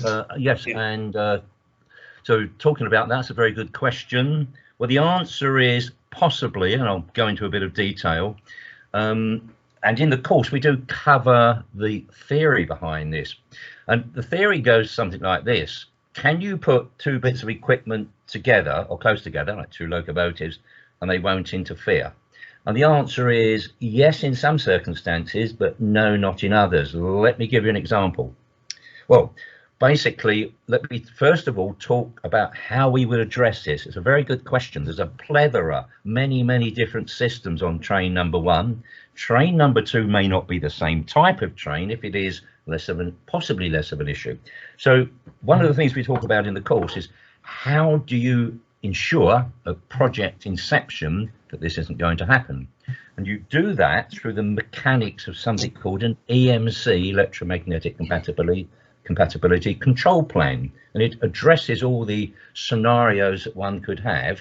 And there's an analysis carried out, and let me give you an example in a minute rather than talk esoterically. There's an analysis carried out by the EMC engineer or the consultant EMC engineer or the senior electrical engineer, whoever's responsible for this on the project, and he will do some calculations to work out what the field strength from the locomotive that is the culprit is at different distances from the loco. Now, let me give you an example. One of the worst transmitters on one of the worst electromagnetic sources on a train is the train radio. Although we cover in the course what volts per meter mean, rather than just bandy the term about, it's all to do with the volts per meter, this field strength, that's the electromagnetic field strength from the antenna, and how close you are. So there could be a system within 2 meters of that on the other train. I think that's not a reasonable estimate. And that could be affected by this field unless you know that all the apparatus on that train has passed EMC tests with field strengths greater than you would calculate from the transmit antenna 2 meters away. If we looked at a little piece of signalling apparatus on train number 1, the culprit, would that affect the victim train, train number 2? Very unlikely, because the strength of electromagnetic emissions, which we cover in the course, by the way, and you can very quickly work out on a bit of paper, post-it note, as I always say, you can calculate that the field strength is so low, the emission, that there's no way it will affect the apparatus on the other train. So it really is a necessary requirement to carry out these sort of estimates at project inception through what we call the EMC control plan. Is that helping you at all with an answer? Yeah. Okay, I think that's fine. I think one point instance I want to add. When I'm working in the digital railway project, the traffic management system, I found in the network rail they categorize certain trains as X-coded trains, and because these are generally old freight trains, they are very noisy, and when it comes, there's a lot of noise, and it fails most of the axle counters on the way. And we are so habituated with it, so they route these trains first, and behind that they reset each axle counter when it fails goes through before they let another passenger train going through. Right. Yeah. So that you're absolutely right. It's a very good point. I mean, legacy systems, and we have some in the United Kingdom, they may meet some EMC requirements, some standards. If they do, it's likely those standards have been superseded and out of date because standards change. So that's a really good point. You've got legacy systems, and they probably don't. They wouldn't be allowed if they were new systems onto a track. Now, a very good point. Yeah. I think that the other thing from EMC I'm finding more and more is with the cost of land and everything, people are building closer and closer to the track. And in some cases, they're putting in equipment that is very sensitive. I mean, we've got a project where a new station is going in close to a major hospital where they've got all their scanners and things like that. And we've gone past buildings where they've got lots of IT equipment and stuff. So EMC is increasingly changing what it needs to look at on the railways, and is always going to be important. Yes. I think it's a very good point, Mandy. I was working about 3 years ago on a system in Ottawa, their transit light railway, and it was DC powered, so it produced intense magnetic fields, the old formula I over 2 pi r, where r is the distance. And the problem was, this was affecting, as you say, the scanners in a hospital nearby. And you know, it's too late. The railway had been built, and essentially the hospital was raising a red flag. I'm no longer involved on that project, but I think the hospital had to relocate its scanners. This is a terrible situation. Should have been worked out on day one. So absolutely right, Maddie, that can be quite a key issue.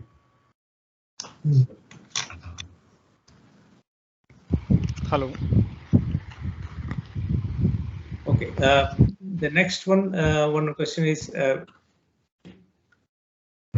next one is on the RAMS and System Assurance course will be accredited to ISO 17025 and ISO 17065.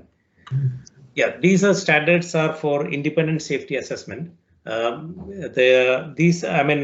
Doing this course will not be accredited as an independent safety assessor. This one, normally the ISA organization would have their own training program, but to become a safety assessor, the prerequisite is that you should have a good understanding of the safety assurance and as well as RAM. So this will this course also covers the independent safety assessor's role, how they should do the assessment and their independence and all the levels. So that's give you the prerequisite knowledge of it. But then in addition to that, there should be a separate course by the organization who is doing the assessment, and they should develop a training course to accredit to these particular standards. Okay, I think we'll take one last question from the crowd. If anyone want to raise. Sir, I have a question. Yes, please. So, Ms. Hoskins, this is for you. Earlier, you mentioned that you are doing PhD in condition monitoring, right? Oh, yes, indeed. So I have a question in this regard. Like, could you please throw some light on condition-based maintenance and predictive maintenance? Oh, right. Well, it's a very first of all, it's something which is now becoming quite standard and accepted on railways. And there are certain equipments. Take an example of a point system, which we talked about earlier, and we talked about the importance of whether that'll fail safe and so on. Points are wonderful things for doing condition monitoring because you can look at all the different aspects. You can look at the amount of current they're drawing for motor moving the points. You can look at the time they take from swinging from point A to point B. And all these things now are being developed and becoming standardized on a lot of equipment. So you can find, I think, a lot of new things. I come from a background of what's called built-in test. Rather than condition monitoring, my first jobs were designing built-in test systems for radar systems, where we continuously tested that they were operating correctly. And that was a very, if you like, a first step of doing condition monitoring back in the day. Now, all the equipment on the railways, a lot of them are becoming computerized. And what you're getting continuously in the big systems is systems talking to each other and asking, are you performing this right? Do you know what you're doing? In redundancy side, we have another form of condition monitoring whereby one of them fails to give the same answers as one or two other systems. You know there's been a failure. Not necessarily what the failure is, but you know that something's gone wrong. The whole point of condition monitoring, though, is to tell you before there's a failure that you need to actually go and do something. So some systems are really perfect at doing condition monitoring because they fail slowly. They go into conditions slowly of degraded operation. And and that gives you time to actually go out and do something about them before they actually cause a complete failure and cause delays on the railway. So I can't go through all the different types of systems, condition monitoring, but it's becoming more and more important for certain, and it's now quite well established. Understood. Thank you. Okay. Thank you. Yeah. Okay. I think now we already ran almost an hour beyond the schedule. So I would request Kavitha to conclude the session now. Yeah. Actually, yeah. So Intellex and the consortium teams, thanks everyone for joining this webinar. We will share the outcome of the webinar with you all along with the questions and answers and Intellex courses details. Also, this webinar will be uploaded on YouTube. The link will be shared with you further.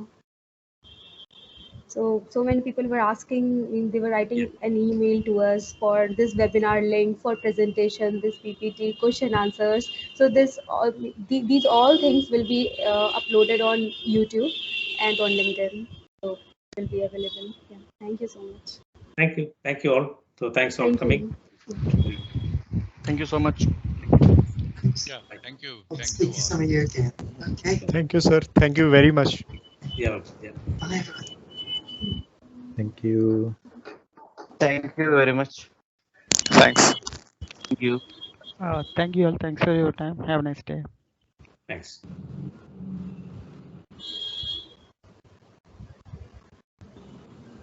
Thank you.